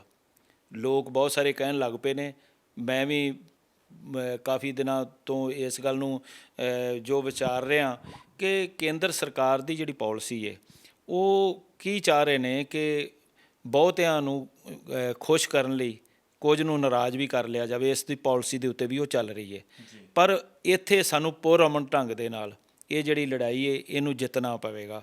ਜੇ ਅਸੀਂ ਹੁਣ ਨਾ ਜਿੱਤ ਸਕੇ ਫਿਰ ਅਸੀਂ ਕਦੇ ਵੀ ਨਹੀਂ ਜਿੱਤਾਂਗੇ। ਜੇ ਹੁਣ ਨਾ ਜਿੱਤੇ ਤਾਂ ਫਿਰ ਕਦੇ ਵੀ ਨਹੀਂ ਜਿੱਤ ਸਕਾਂਗੇ। ਮੈਂ ਉਰੇ ਜਿਹਨਾਂ ਨੇ ਵੀ ਮੋਰਚੇ ਲਾਏ ਹੋਏ ਨੇ, ਬੇਸ਼ੱਕ ਲੱਖਾ ਸਦਾਣਾ, ਖਾਸ ਕਰਕੇ ਦੀਪ ਸਿੱਧੂ ਨੂੰ ਇਹ ਗੱਲ ਮੈਂ ਕਹਾਂਗਾ ਕਿ ਬਹੁਤ ਵਾਰ ਮੇਰੀ ਉਹਨਾਂ ਨਾਲ ਗੱਲ ਹੋਈ ਹੈ ਅਤੇ ਪਰਸਨਲੀ ਵੀ ਉਸ ਨਾਲ ਜਿੰਨੀ ਵਾਰ ਗੱਲ ਕੀਤੀ ਹੈ ਦਿਲ ਨੂੰ ਇੱਕ ਸਕੂਨ ਮਿਲਿਆ, ਕਿਉਂਕਿ ਉਹਨਾਂ ਦੀ ਜਜ਼ਬਾਤ, ਉਹਨਾਂ ਦੀਆਂ ਗੱਲਾਂ ਦੇ ਵਿੱਚੋਂ ਇੱਕ ਸੱਚਾਈ ਝਲਕ ਕੇ ਸਾਹਮਣੇ ਹੀ ਹੈ। ਪਰ ਇਹ ਸਵਾਲ ਮੈਂ ਉਦੋਂ ਵੀ ਪੁੱਛੇ ਸੀ ਦੀਪ ਸਿੱਧੂ ਤੋਂ ਜਦੋਂ ਪਹਿਲੀ ਵਾਰ ਮਿਲਿਆ ਸੀ, ਉਸ ਤੋਂ ਬਾਅਦ ਵੀ ਕਈ ਵਾਰ ਪੁੱਛੇ ਨੇ, ਉਹ ਵੀ ਸੰਗਤ ਦੇ ਕਹਿਣ 'ਤੇ, ਕਿਉਂਕਿ ਸਾਡੇ ਸਵਾਲ ਸਾਡੇ ਆਪਣੇ ਨਹੀਂ ਹੁੰਦੇ। ਜਿੱਦਾਂ ਪੀਰ ਜੀ ਨੇ ਕਿਹਾ ਕਿ ਭਵਿੱਖ ਦੇ ਵਿੱਚ ਇਹ ਵੀ ਹੋ ਸਕਦਾ ਹੈ ਕਿ ਸਨੀ ਦਿਓਲ ਆਪ ਮੋਰਚੇ 'ਤੇ ਪਹੁੰਚ ਜਾਣ ਅਤੇ ਹੋ ਸਕਦਾ ਹੈ ਕਿ ਭਾਜਪਾ ਇਸ ਮੋਰਚੇ ਨੂੰ ਵੀ ਕਿਸੇ ਤਰੀਕੇ ਕੈਸ਼ ਕਰਨ ਦੀ ਕੋਸ਼ਿਸ਼ ਕਰੇ, ਕਿਉਂਕਿ ਅੱਗੇ 2022 ਦੇ ਵਿੱਚ ਚੋਣਾਂ ਸਿਰ ਦੇ ਉੱਤੇ ਨੇ ਅਤੇ ਹਰ ਸਿਆਸੀ ਧਿਰ ਜ਼ੋਰ ਲਾਉਣ 'ਤੇ ਲੱਗੀ ਹੈ ਕਿ ਇਹ ਜਿਹੜਾ ਹੁਣ ਉਬਾਲ ਪੰਜਾਬ ਦੇ ਵਿੱਚ ਉੱਠਿਆ ਹੈ, ਇਹ ਜਿਹੜੀ ਇੱਕ ਭਾਫ ਬਣਨੀ ਸ਼ੁਰੂ ਹੋਈ ਹੈ, ਅਤੇ ਇਹਦੇ ਅੱਗੇ ਇੰਜਣ ਕਿਹੜਾ ਲਾਇਆ ਜਾਵੇ, ਕਿਹੜੀ ਪਾਰਟੀ ਇੰਜਣ ਬਣ ਕੇ ਇਹਦੇ ਸਾਹਮਣੇ ਲੱਗੇ। ਪਰ ਦੀਪ ਨੂੰ ਇੱਕ ਗੱਲ ਦੀ ਮੈਂ ਜ਼ਰੂਰ ਬੇਨਤੀ ਕਰਾਂਗਾ ਕਿ ਜੋ ਭਰੋਸਾ ਪੰਜਾਬ ਦੀ ਆਵਾਮ ਨੇ ਹੁਣ ਤੁਹਾਡੇ ਉੱਤੇ ਦਿਖਾਇਆ ਹੈ, ਉਸ ਨੂੰ ਤੁਸੀਂ ਕਦੇ ਵੀ ਖਰਾਬ ਨਾ ਹੋਣ ਦਿਓ, ਉਸ ਨੂੰ ਜ਼ਾਰ-ਜ਼ਾਰ ਨਾ ਹੋਣ ਦਿਓ, ਕਿਉਂਕਿ ਇੱਕ ਵਾਰ ਬਹੁਤ ਲੰਬੇ ਸਮੇਂ ਬਾਅਦ ਮੁੜ ਪੰਜਾਬ ਦੇ ਲੋਕਾਂ ਨੂੰ ਉਮੀਦ ਜਾਗੀ ਹੈ, ਕਿਸਾਨਾਂ ਨੂੰ ਉਮੀਦ ਜਾਗੀ ਹੈ। ਕੋਈ ਗੱਲ ਨਹੀਂ, ਵਿਖਰੇਵੇਂ ਹੁੰਦੇ ਨੇ, ਬਹੁਤ ਸਾਰੀਆਂ ਕਿਸਾਨ ਜਥੇਬੰਦੀਆਂ ਨੇ ਅਲੱਗ-ਅਲੱਗ ਬੈਠੀਆਂ ਨੇ, ਬਹੁਤ ਸਾਰੇ ਹੋਰ ਵੀਰ ਨੇ, ਪਰ ਟੀਚਾ ਸਾਡਾ ਸਭ ਦਾ ਇੱਕੋ ਹੀ ਹੈ, ਉਸ ਦੀ ਖੁਸ਼ੀ ਹੈ। ਸਿਰ ਕਦੋਂ ਜੁੜ ਜਾਂਦੇ ਨੇ, ਅੱਜ ਜੁੜਦੇ ਨੇ, ਕੱਲ੍ਹ ਜੁੜਦੇ ਨੇ, ਉਹਨਾਂ ਵਾਸਤੇ ਸਾਨੂੰ ਸਮਾਂ ਨਹੀਂ ਵਿਅਰਥ ਕਰਨਾ ਚਾਹੀਦਾ, ਉਹ ਚੀਜ਼ ਜ਼ਰੂਰ ਹੋ ਜਾਵੇਗੀ। ਅਸੀਂ ਅਗਰ ਕਿਸਾਨ ਜਥੇਬੰਦੀਆਂ ਦੀ ਗੱਲ ਕਰੀਏ, ਕਿਸਾਨ ਜਥੇਬੰਦੀਆਂ ਬੜੇ ਲੰਬੇ ਸੰਘਰਸ਼ ਤੋਂ ਨਿਕਲੀਆਂ ਨੇ, 40-40 ਸਾਲ, 50-50 ਸਾਲ ਉਹਨਾਂ ਨੂੰ ਹੋ ਗਏ ਨੇ ਆਪਣੀਆਂ ਮੰਗਾਂ ਨੂੰ ਲੈ ਕੇ, ਅਤੇ ਅੱਜ ਵੀ ਉਹ ਹੀ ਗੱਲ ਦੁਹਰਾ ਰਹੀਆਂ ਨੇ ਕਿ ਕੱਲ੍ਹ ਦਾ ਜਵਾਕ ਹੈ, ਕੱਲ੍ਹ ਦੇ ਜਵਾਕ ਮੋਰਚੇ ਲਾ ਕੇ ਬੈਠੇ ਹੋਏ ਨੇ, ਸਾਡੇ ਝੰਡੇ ਥੱਲੇ ਆਉਣ, ਸਾਡੇ ਨਾਲ ਗੱਲ ਕਰਨ, ਤਾਂ ਅਸੀਂ ਅੱਗੇ ਜਾਵਾਂਗੇ।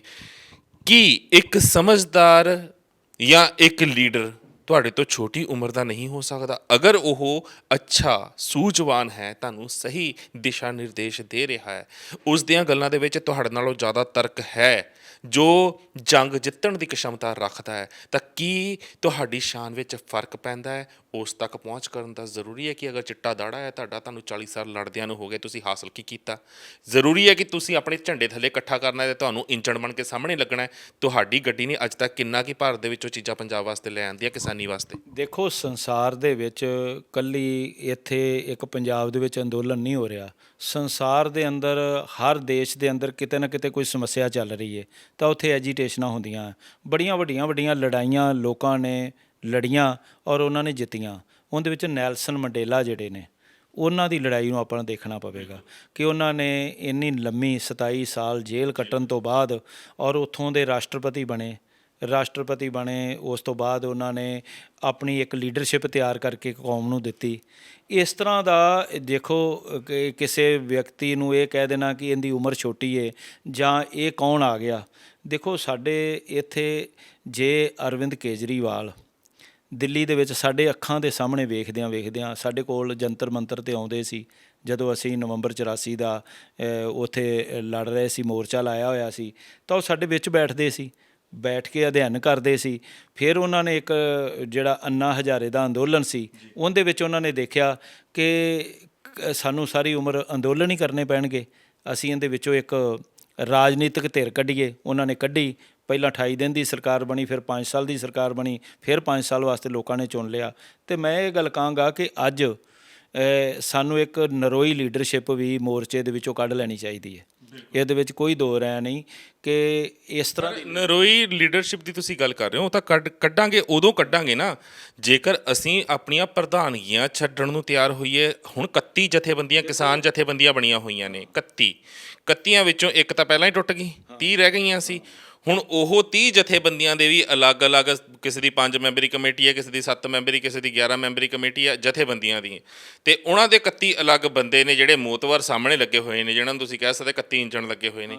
ਹੁਣ ਇਹ ਇੱਕ ਝੰਡੇ ਥੱਲੇ ਕਿੱਦਾਂ ਇਕੱਠੇ ਹੋਣ? ਬੇਸ਼ੱਕ ਇੱਕ ਲਹਿ ਤਾਲ 'ਚ ਗੱਲ ਕਰਦੇ ਨੇ, ਕੋਈ ਇੰਜ ਨਹੀਂ ਇਕੱਠਾ ਹੁੰਦਾ, ਇਹ ਲੋਕ ਹੀ ਇਕੱਠੇ ਕਰਦੇ ਆ।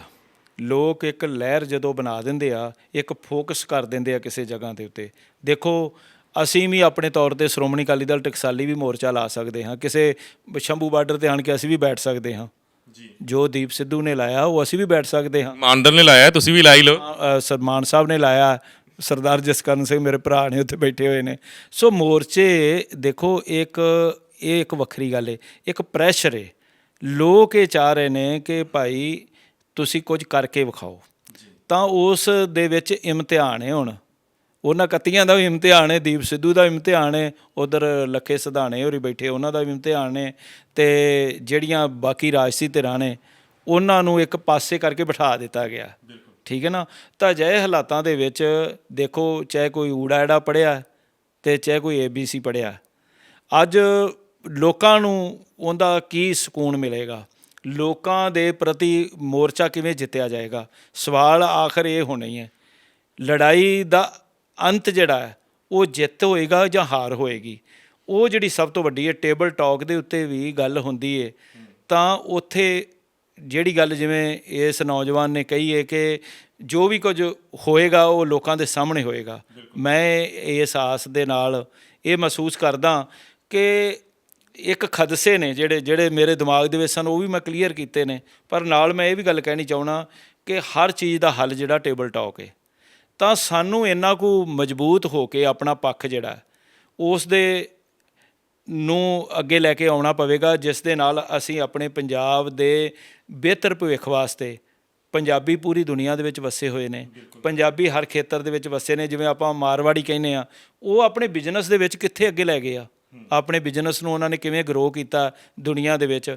ਅਸੀਂ ਗੱਲ ਕਰਦੇ ਹਾਂ, ਦੂਸਰੀਆਂ ਕੌਮਾਂ ਦੀ ਗੱਲ ਕਰਦੇ ਹਾਂ ਕਿ ਉਹਨਾਂ ਨੇ ਕਿਸ ਤਰੀਕੇ ਨਾਲ, ਇਜ਼ਰਾਈਲ ਕਿਵੇਂ ਕਿੱਥੇ ਅੱਗੇ ਵੱਧ ਗਿਆ, ਯਹੂਦੀ ਕਿਵੇਂ ਅੱਗੇ ਚਲੇ ਗਏ।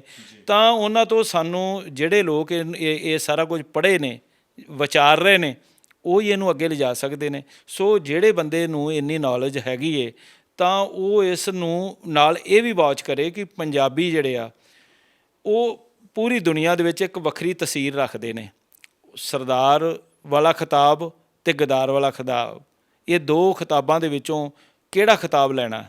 ਜੇ ਸਰਦਾਰ ਬਣ ਕੇ ਦੁਨੀਆ ਦੇ ਵਿੱਚ ਸੀਨਾ ਚੌੜਾ ਕਰਕੇ ਜਿਉਣਾ, ਤਾਂ ਉਸ ਲਈ ਪਾਰਦਰਸ਼ਤਾ, ਉਸ ਦੇ ਲਈ ਦ੍ਰਿੜਤਾ, ਉਸ ਦੇ ਲਈ ਭਰੋਸਾ, ਗੁਰੂ ਦਾ ਭਰੋਸਾ, ਅਤੇ ਅੱਗੇ ਜਾ ਕੇ ਉਹ ਜਿਹੜੀ ਜਿੱਤ ਹੈ ਉਹਨੂੰ ਇਹ ਬਿਲਕੁਲ ਕਲੈਰਿਟੀ ਦੇ ਰੂਪ ਦੇ ਵਿੱਚ ਅਸੀਂ ਦਿਖਾ ਸਕੀਏ।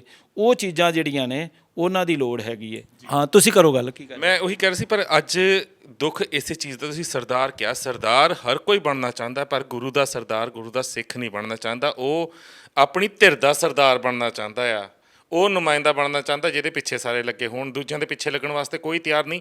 ਮੈਂ ਇਹੀ ਸਵਾਲ ਤੁਹਾਨੂੰ ਪੁੱਛਿਆ, 30 ਜਥੇਬੰਦੀਆਂ ਤੁਸੀਂ ਕਹਿ ਰਹੇ ਹੋ ਆਰਾਮ ਨਾਲ ਇਕੱਠੀਆਂ ਹੋ ਜਾਣਗੀਆਂ, 31 ਜਥੇਬੰਦੀਆਂ ਆਰਾਮ ਨਾਲ ਇਕੱਠੀਆਂ ਹੋ ਜਾਣਗੀਆਂ। ਗੱਲ ਤਾਂ ਉੱਥੇ ਹੀ ਹੈ ਨਾ। ਸਾਰੇ ਸਤਿਕਾਰਯੋਗ ਨੇ 31 ਜਥੇਬੰਦੀਆਂ ਨੇ ਜਿੰਨਾ ਲੰਬਾ ਸੰਘਰਸ਼ ਕੀਤਾ, ਕਿਸਾਨ ਉਹ ਵੀ ਸਤਿਕਾਰਯੋਗ ਨੇ। ਜਿਹੜੇ ਨੌਜਵਾਨ ਅੱਜ ਥਾਂ ਥਾਂ 'ਤੇ ਮੋਰਚੇ ਲਾ ਕੇ ਬੈਠੇ ਨੇ ਉਹ ਵੀ ਸਤਿਕਾਰਯੋਗ ਨੇ। ਰਿਲਾਇੰਸ ਦੇ ਪੰਪ ਬੰਦ ਕੀਤੇ ਨੇ, ਸਟੋਰ ਬੰਦ ਕੀਤੇ ਨੇ, ਅੰਬਾਨੀਆਂ ਅਡਾਨੀਆਂ ਨੂੰ ਹੱਥਾਂ ਪੈਰਾਂ ਦੀ ਪਈ ਹੋਈ ਹੈ, ਬੀਜੇਪੀ ਨੂੰ ਹੱਥਾਂ ਪੈਰਾਂ ਦੀ ਪਈ ਹੋਈ ਹੈ। ਬਹੁਤ ਵਧੀਆ ਇੱਕ ਮੂਵਮੈਂਟ ਨਿਕਲ ਰਹੀ ਹੈ। ਪਰ ਜਿਹੜੇ ਸਾਡੇ ਸੂਝਵਾਨ ਜਿਨ੍ਹਾਂ ਨੇ 40-40 ਸਾਲ ਇਹਨਾਂ ਮੂਵਮੈਂਟਸ ਦੇ ਵਿੱਚ ਕੱਢਤੇ, ਜਿਹੜੇ ਕਹਿ ਰਹੇ ਨੇ ਅੱਜ ਕਿ ਅਸੀਂ 20 ਵਾਰ ਸਰਕਾਰ ਦੇ ਨਾਲ ਮਿਲੇ ਹਾਂ, ਟੇਬਲ ਟਾਕ ਕਰਕੇ ਅਸੀਂ 20 ਫੈਸਲੇ ਕਰਵਾਏ ਨੇ, ਪਰ ਹੁਣ ਨੌਜਵਾਨ ਪੁੱਛ ਰਹੇ ਨੇ ਇਹੋ ਜਿਹੇ ਕਿਹੜੇ ਫੈਸਲੇ ਸੀ ਜਿਹੜੇ ਤੁਸੀਂ ਕਿਸਾਨਾਂ ਦੇ ਪੱਖ ਵਿੱਚ ਹਾਂ ਦਾ ਨਾਰਾ ਭਰਵਾ ਕੇ ਆਏ ਹੋ ਸਰਕਾਰਾਂ ਤੋਂ। ਅੱਜ ਵੀ ਉਹ ਮੌਤਵਰ ਬੰਦੇ ਜਾਂ ਕਹਿ ਸਕਦੇ ਆ ਬਜ਼ੁਰਗ ਸਾਡੇ ਕਿਸਾਨ ਜਥੇਬੰਦੀਆਂ ਦੇ ਆਗੂ ਸਾਡੇ ਆਪਣੀ ਜਿੱਦ 'ਤੇ ਅੜੇ ਹੋਏ ਨੇ, ਉਹ ਗਲਤ ਨਹੀਂ ਲੱਗਦਾ ਤੁਹਾਨੂੰ? ਨਹੀਂ ਦੇਖੋ, ਗਲਤ ਨਹੀਂ। ਇਸ ਤਰ੍ਹਾਂ ਹੁੰਦਾ ਹੈ ਕਿ ਹਰ ਇੱਕ ਦੇ ਇਨਸਾਨ ਜਿਹੜਾ ਹੈ ਇਹਦੇ ਵਿੱਚ ਕਿਤੇ ਨਾ ਜੋ ਮਰਜ਼ੀ ਕਹਿ ਦੇ, ਹਉਮੈ ਹੰਕਾਰ ਜਿਹੜਾ ਕੌਮ ਨਾਲੋਂ ਸਰਦਾਰੀਆਂ ਜ਼ਿਆਦਾ ਪਿਆਰੀਆਂ ਹੋ ਗਈਆਂ। ਪਰ ਇਸ ਵੇਲੇ ਤੁਹਾਡੇ ਸਾਹਮਣੇ ਹੀ ਹੈ ਨਾ, ਪਿਛਲੇ ਲੰਮੇ ਸਮੇਂ ਤੋਂ ਇਸ ਗੱਲ ਦੀ ਇੱਕ ਪਰਸਨੈਲਿਟੀ ਕਲੈਸ਼ ਤਾਂ ਹੈਗਾ ਹੀ ਹੈਗਾ, ਇਹਦੇ ਵਿੱਚ ਕੋਈ ਦੋ ਰਾਏ ਨਹੀਂ। ਪਰ ਮੈਂ ਮਹਿਸੂਸ ਕਰਦਾ ਕਿ ਕੋਈ ਮੋਰਚਾ ਜਿਹੜਾ ਉਸ ਮੋਰਚੇ ਦਾ ਜਦੋਂ ਆਪਾਂ ਇੱਕ ਜੰਗ ਲੜ ਰਹੇ ਹਾਂ, ਉਸ ਦੇ ਵਿੱਚ ਇੱਕ ਸਮਾਂ ਟੇਬਲ ਟਾਕ ਦਾ ਵੀ ਆਉਣਾ। ਉਸ ਟੇਬਲ ਟਾਕ ਦੇ ਵਿੱਚ ਕੀ ਉਹ ਬੰਦਾ ਆਪਣੇ ਹਿੱਤ ਵਾਸਤੇ ਕੁਝ ਕਰੇਗਾ ਜਾਂ ਲੋਕਾਂ ਵਾਸਤੇ ਕੁਝ ਕਰੇਗਾ? ਇਹ ਦੋ ਗੱਲਾਂ ਨੇ। ਜਦੋਂ ਧਰਮਯੁੱਧ ਮੋਰਚਾ ਵੀ ਸੀ, ਧਰਮਯੁੱਧ ਮੋਰਚੇ ਦਾ ਪ੍ਰੈਸ਼ਰ ਸੀ ਕਿ ਰਾਜੀਵ ਲੌਂਗੋਵਾਲ ਸਮਝੌਤਾ ਹੋਇਆ, ਅਤੇ ਉਸ ਰਾਜੀਵ ਲੌਂਗੋਵਾਲ ਸਮਝੌਤੇ ਦੇ ਵਿੱਚੋਂ ਬਰਨਾਲਾ ਸਰਕਾਰ ਨਿਕਲ ਆਈ 19 ਮਹੀਨੇ ਦੀ। ਉਸ ਤੋਂ ਬਾਅਦ ਗੱਲ ਠੁੱਸ ਹੋ ਗਈ। ਅਤੇ ਪਰ ਅੱਜ ਜਿਹੜਾ ਕਲੰਕ ਹੈ ਉਹ ਸੰਤ ਹਰਚੰਦ ਸਿੰਘ ਲੌਂਗੋਵਾਲ ਦੇ ਮੱਥੇ 'ਤੇ ਲੱਗਾ, ਠੀਕ ਹੈ, ਅੱਜ ਤੱਕ ਲੱਗਾ ਹੋਇਆ। ਇਸੇ ਤਰ੍ਹਾਂ ਜਿਹੜਾ ਵੀ ਮੋਰਚਾ ਹੈ, ਭਾਈ ਗੁਰਬਖਸ਼ ਸਿੰਘ, ਵੇਖੋ ਟੈਂਕੀ ਤੋਂ ਉਹਨਾਂ ਨੂੰ ਛਾਲ ਵੀ ਮਾਰਨੀ ਪੈ ਗਈ। ਪ੍ਰੈਸ਼ਰ ਸੀ ਨਾ ਲੋਕਾਂ ਦਾ ਉਹਦੇ ਦਿਮਾਗ ਦੇ ਵਿੱਚ। ਉਹਨੇ ਮੈਨੂੰ ਆਖਰੀ ਵਾਰ ਇਹ ਗੱਲ ਕਹੀ ਸੀ ਕਿ ਮੈਂ ਕੀ ਕਰਾਂ ਜੀ, ਮੇਰੇ ਕੋਲ ਹੋਰ ਕੋਈ ਚਾਰਾ ਹੀ ਨਹੀਂ ਹੈਗਾ। ਤਾਂ ਮੈਂ ਉਹਨੂੰ ਇਹ ਗੱਲ ਕਹੀ ਸੀ ਕਿ ਤੁਸੀਂ ਦੇਖੋ, ਜਿਹੜਾ ਤੁਹਾਨੂੰ ਉਦੋਂ ਜੂਸ ਪਿਲਾਇਆ, ਉਹ ਜੂਸ ਨਹੀਂ, ਤੁਹਾਨੂੰ ਜ਼ਹਿਰ ਪਿਲਾ ਗਿਆ। ਇਹ ਮੇਰੀ ਆਖਰੀ ਸਟੇਟਮੈਂਟ ਸੀ ਉਹਨਾਂ ਦਿਨਾਂ ਦੇ ਵਿੱਚ। ਤਾਂ ਇਸ ਤਰ੍ਹਾਂ ਹੀ ਬਰਗਾੜੀ ਮੋਰਚੇ ਦਾ ਦੇਖੋ, ਬਰਗਾੜੀ ਮੋਰਚਾ ਇਸ ਪੀਕ 'ਤੇ ਚਲਾ ਗਿਆ ਸੀ। ਉਹਨਾਂ ਦਿਨਾਂ ਵਿੱਚ ਲੋਕ ਸਭਾ ਦੇ ਇਲੈਕਸ਼ਨ ਹੋਏ ਸੀ ਅੱਗੇ ਜਾ ਕੇ। ਇੱਥੋਂ ਤੱਕ ਲੋਕਾਂ ਨੇ ਇਹ ਗੱਲ ਕਹਿ ਲਈ ਸੀ ਕਿ ਬਰਗਾੜੀ ਮੋਰਚੇ ਵਾਲੇ ਜਿਸ ਬੰਦੇ ਨੂੰ ਲੋਕ ਸਭਾ ਦੀ ਟਿਕਟ ਦੇਣਗੇ ਉਹ ਹੀ ਜਿੱਤ ਸਕੇਗਾ। ਪਰ ਸਾਨੂੰ ਇੱਕ ਪਿੱਛੇ ਬੈਠ ਕੇ ਇੱਕ ਖਦਸ਼ਾ ਸੀ ਕਿ ਇਹ ਕਿਉਂਕਿ ਉਹ ਸੱਜਣ ਭਰਾ ਸਾਡੇ ਹੀ ਨੇ, ਸਾਡੇ ਵੀਰ ਨੇ, ਅਸੀਂ ਉਹਨਾਂ ਨੂੰ ਬੜੇ ਨੇੜੇ ਤੱਕਿਆ ਸੀ।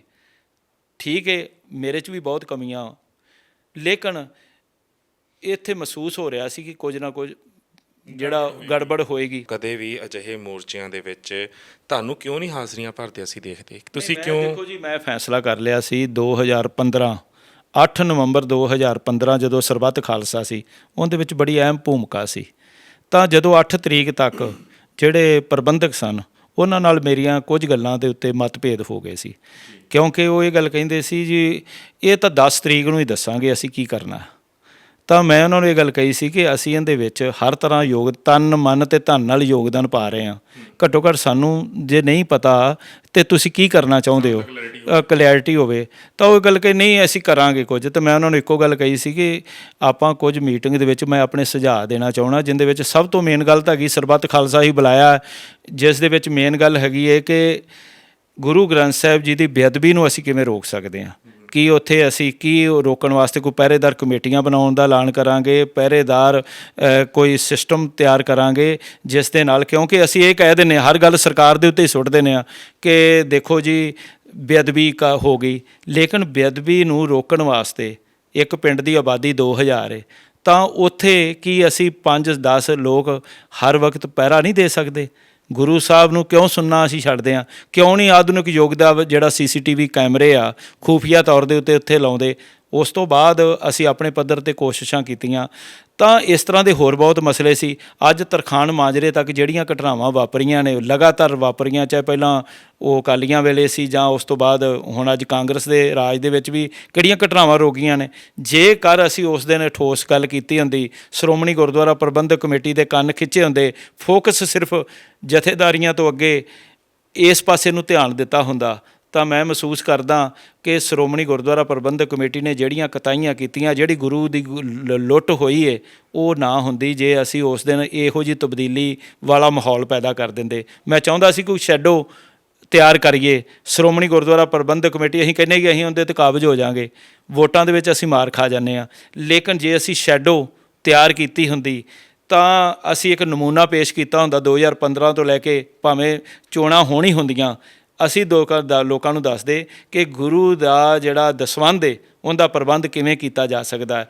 ਜੇ ਅਸੀਂ ਅਰਬਾਂ ਕਰੋੜਾਂ ਰੁਪਏ ਦੀਆਂ ਪਹਿਲਾਂ ਬਿਲਡਿੰਗਾਂ ਬਣਾ ਸਕੇ ਹਾਂ ਅਤੇ ਅੱਜ ਗੁਰੂ ਦੇ ਗੋਲਕ ਦੇ ਵਿੱਚ ਦਸਵੰਧ ਦੇਣ ਵਾਲੇ ਕਿਤੇ ਘਟ ਗਏ ਨੇ, ਉਸ ਤੋਂ ਕਿਤੇ ਜ਼ਿਆਦਾ ਨੇ।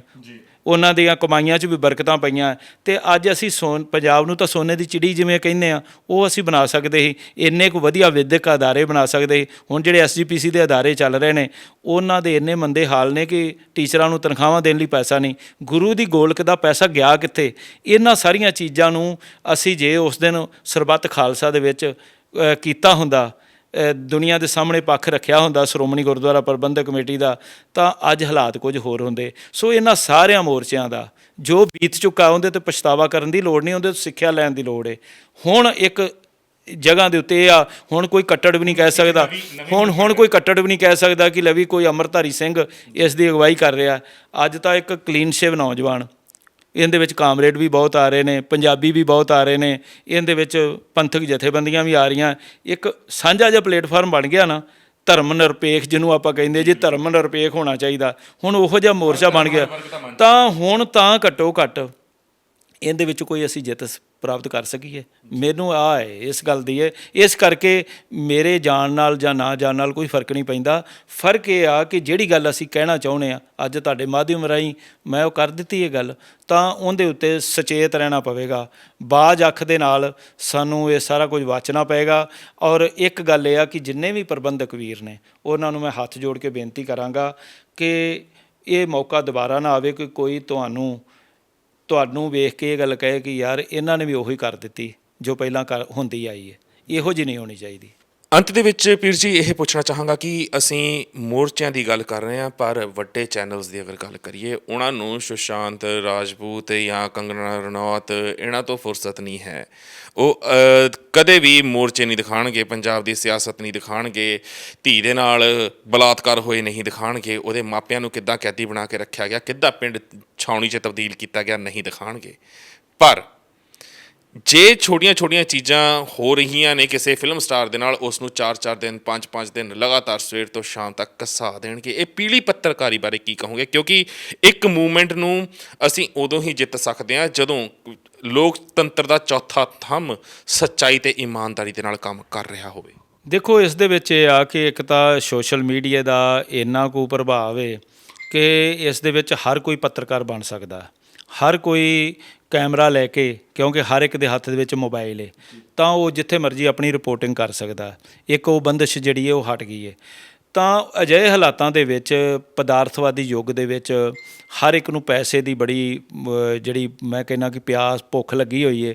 ਤਾਂ ਬੰਦਾ ਅੱਜ ਕੀ ਵੇਖ ਰਿਹਾ ਹੈ ਕਿ ਭਾਵੇਂ ਕੁਝ ਵੀ ਜਾ ਰਿਹਾ, ਲੇਕਿਨ YouTube ਤੋਂ ਜਾਂ ਵਿਊਜ਼ ਤੋਂ ਜਾਂ ਜੋ ਵੀ ਸਿਸਟਮ ਹੈਗਾ ਗੂਗਲ ਦਾ, ਕਿ ਉੱਥੋਂ ਪੈਸਾ ਕਿਵੇਂ ਆ ਰਿਹਾ, ਪੈਸੇ ਨੂੰ ਪ੍ਰਮੁੱਖਤਾ ਦਿੱਤੀ ਜਾਂਦੀ ਹੈ, ਵਿਊਅਰਸ਼ਿਪ ਨੂੰ ਪ੍ਰਮੁੱਖਤਾ ਦਿੱਤੀ ਜਾਂਦੀ ਆ। ਬੀਤੇ ਦਿਨੀ ਤੁਸੀਂ ਦੇਖਿਆ ਹੀ ਹੈ ਕਿ ਮਹਾਰਾਸ਼ਟਰ ਤੋਂ ਜਿਹੜੀ ਗੱਲ ਸਾਹਮਣੇ ਆਈ ਕਿ ਕਿਸ ਤਰੀਕੇ ਨਾਲ ਵਿਊਅਰਸ਼ਿਪ ਨੂੰ ਵਧਾਉਣ ਵਾਸਤੇ ਕੀ ਕੁਝ ਉੱਥੇ ਕੀਤਾ ਜਾਂਦਾ। ਇਹ ਜਿਹੜੀ ਗੱਲ ਇਹ ਆ, ਇਹਨਾਂ ਦੇ ਵਿੱਚੋਂ ਮੈਂ ਇੱਕ ਗੱਲ ਜਿਹੜੀ ਸਭ ਤੋਂ ਮੇਨ ਕਹਾਂਗਾ ਕਿ ਦੇਖੋ, ਨੈਸ਼ਨਲ ਮੀਡੀਆ ਜਿਹੜਾ ਉਹ ਬਹੁਤ ਬੁਰੀ ਤਰ੍ਹਾਂ ਐਕਸਪੋਜ਼ ਹੋ ਚੁੱਕਾ ਪੰਜਾਬ ਦੇ ਵਿੱਚ, ਖਾਸ ਕਰਕੇ ਉੱਤਰ ਪ੍ਰਦੇਸ਼ ਦੇ ਵਿੱਚ ਹਾਥਰਸ ਦੇ ਜਿਹੜੀ ਘਟਨਾ ਵਾਪਰੀ ਹੈ, ਉੱਥੇ YouTube ਚੈਨਲਾਂ ਦੀ ਜਾਂ Facebook ਚੈਨਲਾਂ ਦੀ ਬਹੁਤ ਵੱਡੀ ਅਹਿਮੀਅਤ ਵੇਖੀ ਹੈ। WhatsApp ਦੇ ਉੱਪਰ, ਸੋਸ਼ਲ ਮੀਡੀਆ ਦੇ ਉੱਪਰ ਇੰਨਾ ਕੁਝ ਆ ਗਿਆ ਕਿ ਜਿਹੜੇ ਵੱਡੇ ਚੈਨਲ ਸਨ ਉਹ ਉਹਨੂੰ ਉਸ ਤਰੀਕੇ ਨਾਲ ਸ਼ਾਇਦ ਨਾ ਦਿਖਾਉਂਦੇ, ਪਰ ਪ੍ਰੈਸ਼ਰ ਇਹੋ ਜਿਹਾ ਬਣ ਗਿਆ ਕਿ ਜਿਹੜੇ ਮੇਨ ਚੈਨਲ ਜਿਹੜੇ ਆ ਨਾ, ਉਹਨਾਂ ਨੂੰ ਵੀ ਉੱਥੇ ਫੋਕਸ ਕਰਨਾ ਪਿਆ। ਇਸੇ ਤਰੀਕੇ ਦੇ ਨਾਲ ਅੱਜ ਜਿਸ ਤਰੀਕੇ ਨਾਲ ਇੱਕ ਮਾਹੌਲ ਚੱਲ ਰਿਹਾ, ਅਤੇ ਮੈਂ ਕਹਾਂਗਾ ਗੁਰਬਾਣੀ ਅਖੰਡ ਬਾਣੀ TV ਚੈਨਲ ਜਿਹੜਾ ਹੈ, ਬੜੀ ਵਧੀਆ ਤੁਸੀਂ ਭੂਮਿਕਾ ਨਿਭਾ ਰਹੇ ਹੋ। ਜਿਵੇਂ ਤੁਸੀਂ ਫੈਸਲਾ ਕੀਤਾ ਕਿ ਸਾਨੂੰ ਕੋਈ ਇਸ ਤਰ੍ਹਾਂ ਦੀ ਸਟ੍ਰਾਈਕ ਕਰਨ ਦੀ ਲੋੜ ਨਹੀਂ।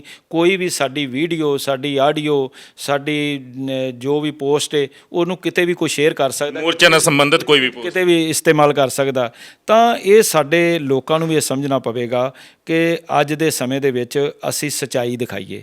ਸੱਚਾਈ ਦਿਖਾਉਣ ਲਈ ਇੱਕ ਦ੍ਰਿੜ ਵਿਸ਼ਵਾਸ ਦੀ ਲੋੜ ਹੁੰਦੀ ਹੈ, ਇੱਕ ਸਾਡੇ ਅੰਦਰ ਦਿਆਨਦਾਰੀ ਦੀ ਲੋੜ ਹੁੰਦੀ ਹੈ। ਸੋ ਮੈਂ ਤਾਂ ਇਹੋ ਹੀ ਆਸ ਕਰਦਾ ਕਿ ਅੱਜ ਪੰਜਾਬ ਦੇ ਅੰਦਰ, ਦੇਸ਼ ਦੁਨੀਆ ਦੇ ਅੰਦਰ ਜਿੰਨੇ ਵੀ ਸੋਸ਼ਲ ਮੀਡੀਆ ਨਾਲ ਜਾਂ ਇਲੈਕਟ੍ਰੋਨਿਕ ਮੀਡੀਆ ਨਾਲ ਜਾਂ ਪ੍ਰਿੰਟ ਮੀਡੀਆ ਨਾਲ ਜਿਹੜੇ ਲੋਕ ਜੁੜੇ ਹੋਏ ਨੇ ਉਹਨਾਂ ਨੂੰ ਅੱਗੇ ਆਉਣਾ ਚਾਹੀਦਾ। ਅੱਜ ਜਿਹੜੇ NDTV ਦੇ ਕੀ ਨਾਮ ਉਹਨਾਂ ਦਾ, ਰਵੀਸ਼ ਹਾਂ, ਉਹਨਾਂ ਨੂੰ ਇੰਨੇ ਵਧੀਆ ਤਰੀਕੇ ਦੇ ਨਾਲ ਲੋਕ ਉਹਨਾਂ ਦਾ ਮਾਣ ਸਤਿਕਾਰ ਕਰਦੇ ਆ। ਤਾਂ ਇਹ ਸਾਨੂੰ ਵੀ ਇਸ ਤਰ੍ਹਾਂ ਦੇ ਪੱਤਰਕਾਰੀ ਦਾ ਮਾਹੌਲ ਬਣਾਉਣਾ ਪਵੇਗਾ ਤਾਂ ਕਿ ਲੋਕਾਂ ਦੇ ਵਿੱਚ ਇਹ ਗੱਲ ਜਾਵੇ ਕਿ ਆਹ TV ਚੈਨਲ ਜਾਂ ਆਹ ਪੱਤਰਕਾਰ ਜਿਹੜਾ ਜਿਹੜੀ ਗੱਲ ਕਹਿ ਰਿਹਾ, ਤਾਂ ਮਾਣ ਸਤਿਕਾਰ ਵਾਸਤੇ ਬੰਦਾ ਲੜਾਈ ਲੜਦਾ, ਉਹ ਇੱਕ ਮਾਣ ਸਤਿਕਾਰ ਜਿਹੜਾ ਲੋਕ ਦਿੰਦੇ ਨੇ ਜਿੱਥੇ ਸੱਚਾਈ ਹੁੰਦੀ ਹੈ। ਰਵੀਸ਼ ਕੁਮਾਰ ਵਰਗੀ ਪੱਤਰਕਾਰੀ ਅਗਰ ਹਰ ਕੋਈ ਕਰਨ ਲੱਗ ਪਏ ਫਿਰ ਤਾਂ ਸ਼ਾਇਦ ਹੋ ਸਕਦਾ ਕਿ ਕਦੇ ਪੰਜਾਬ ਛੱਡੋ ਭਾਰਤ ਦੇ ਵਿੱਚ ਵੀ ਕਿਸੇ ਦੇ ਨਾਲ ਗੁਨਾਹ ਕਰਨ ਦੀ ਕਿਸੇ ਦੀ ਹਿੰਮਤ ਨਾ ਪਵੇ। ਪਰ ਹਰ ਚੀਜ਼ ਦੇ ਦੋ ਪਹਿਲੂ ਹੁੰਦੇ ਨੇ। ਸਾਡੇ ਭਾਰਤ ਦੇ ਵਿੱਚ, ਪੰਜਾਬ ਦੇ ਵਿੱਚ ਸਰਕਾਰਾਂ ਦੇ ਵਿੱਚ ਦੋ ਪਹਿਲੂ ਨੇ। ਉਹ ਗੱਲ ਹੋਰ ਹੈ ਕਿ ਸਰਕਾਰਾਂ ਦੇ ਵਿੱਚ ਦੂਜਾ ਪਹਿਲੂ ਇੰਨਾ ਕੀ ਗੰਦਾ ਹੈ ਕਿ ਉਸ ਨੂੰ ਅਸੀਂ ਨੇੜਿਓਂ ਹੋ ਕੇ ਦੇਖ ਵੀ ਨਹੀਂ ਸਕਦੇ। ਪਰ ਹਾਂ, ਆਪਣੇ ਘਰਾਂ ਵਿੱਚ ਬੈਠਾ ਹਰ ਕੋਈ ਬੰਦਾ ਮਹਿਸੂਸ ਕਰਦਾ ਹੈ ਕਿ ਇਹ ਸਰਕਾਰ ਨੇ ਮਾੜਾ ਕੀਤਾ, ਆਹ ਸਰਕਾਰ ਨੇ ਮਾੜਾ ਕੀਤਾ। ਪਰ ਹੁਣ ਸਮਾਂ ਆ ਗਿਆ ਹੈ, ਜਿੱਦਾਂ ਪੀਰ ਜੀ ਨੇ ਕਿਹਾ ਕਿ ਹਰ ਇਨਸਾਨ ਆਪਣੀ ਭਾਵਨਾ ਆਪਣੇ ਤਰੀਕੇ ਘਰੇ ਬੈਠਾ ਵੀ ਵਿਅਕਤ ਕਰ ਸਕਦਾ ਹੈ। ਮੋਰਚਿਆਂ ਦੇ ਉੱਤੇ ਤੁਸੀਂ ਅਗਰ ਹਾਜ਼ਰੀਆਂ ਭਰਦੇ ਹੋ, ਉੱਥੋਂ ਤੁਸੀਂ ਆਰਾਮ ਦੇ ਨਾਲ ਸੋਸ਼ਲ ਮੀਡੀਆ ਆਪਣੇ ਹੈਂਡਲ ਦੇ ਉੱਤੇ ਜਾ ਕੇ ਆਪਣੀਆਂ ਭਾਵਨਾਵਾਂ ਵਿਅਕਤ ਕਰ ਸਕਦੇ ਹੋ।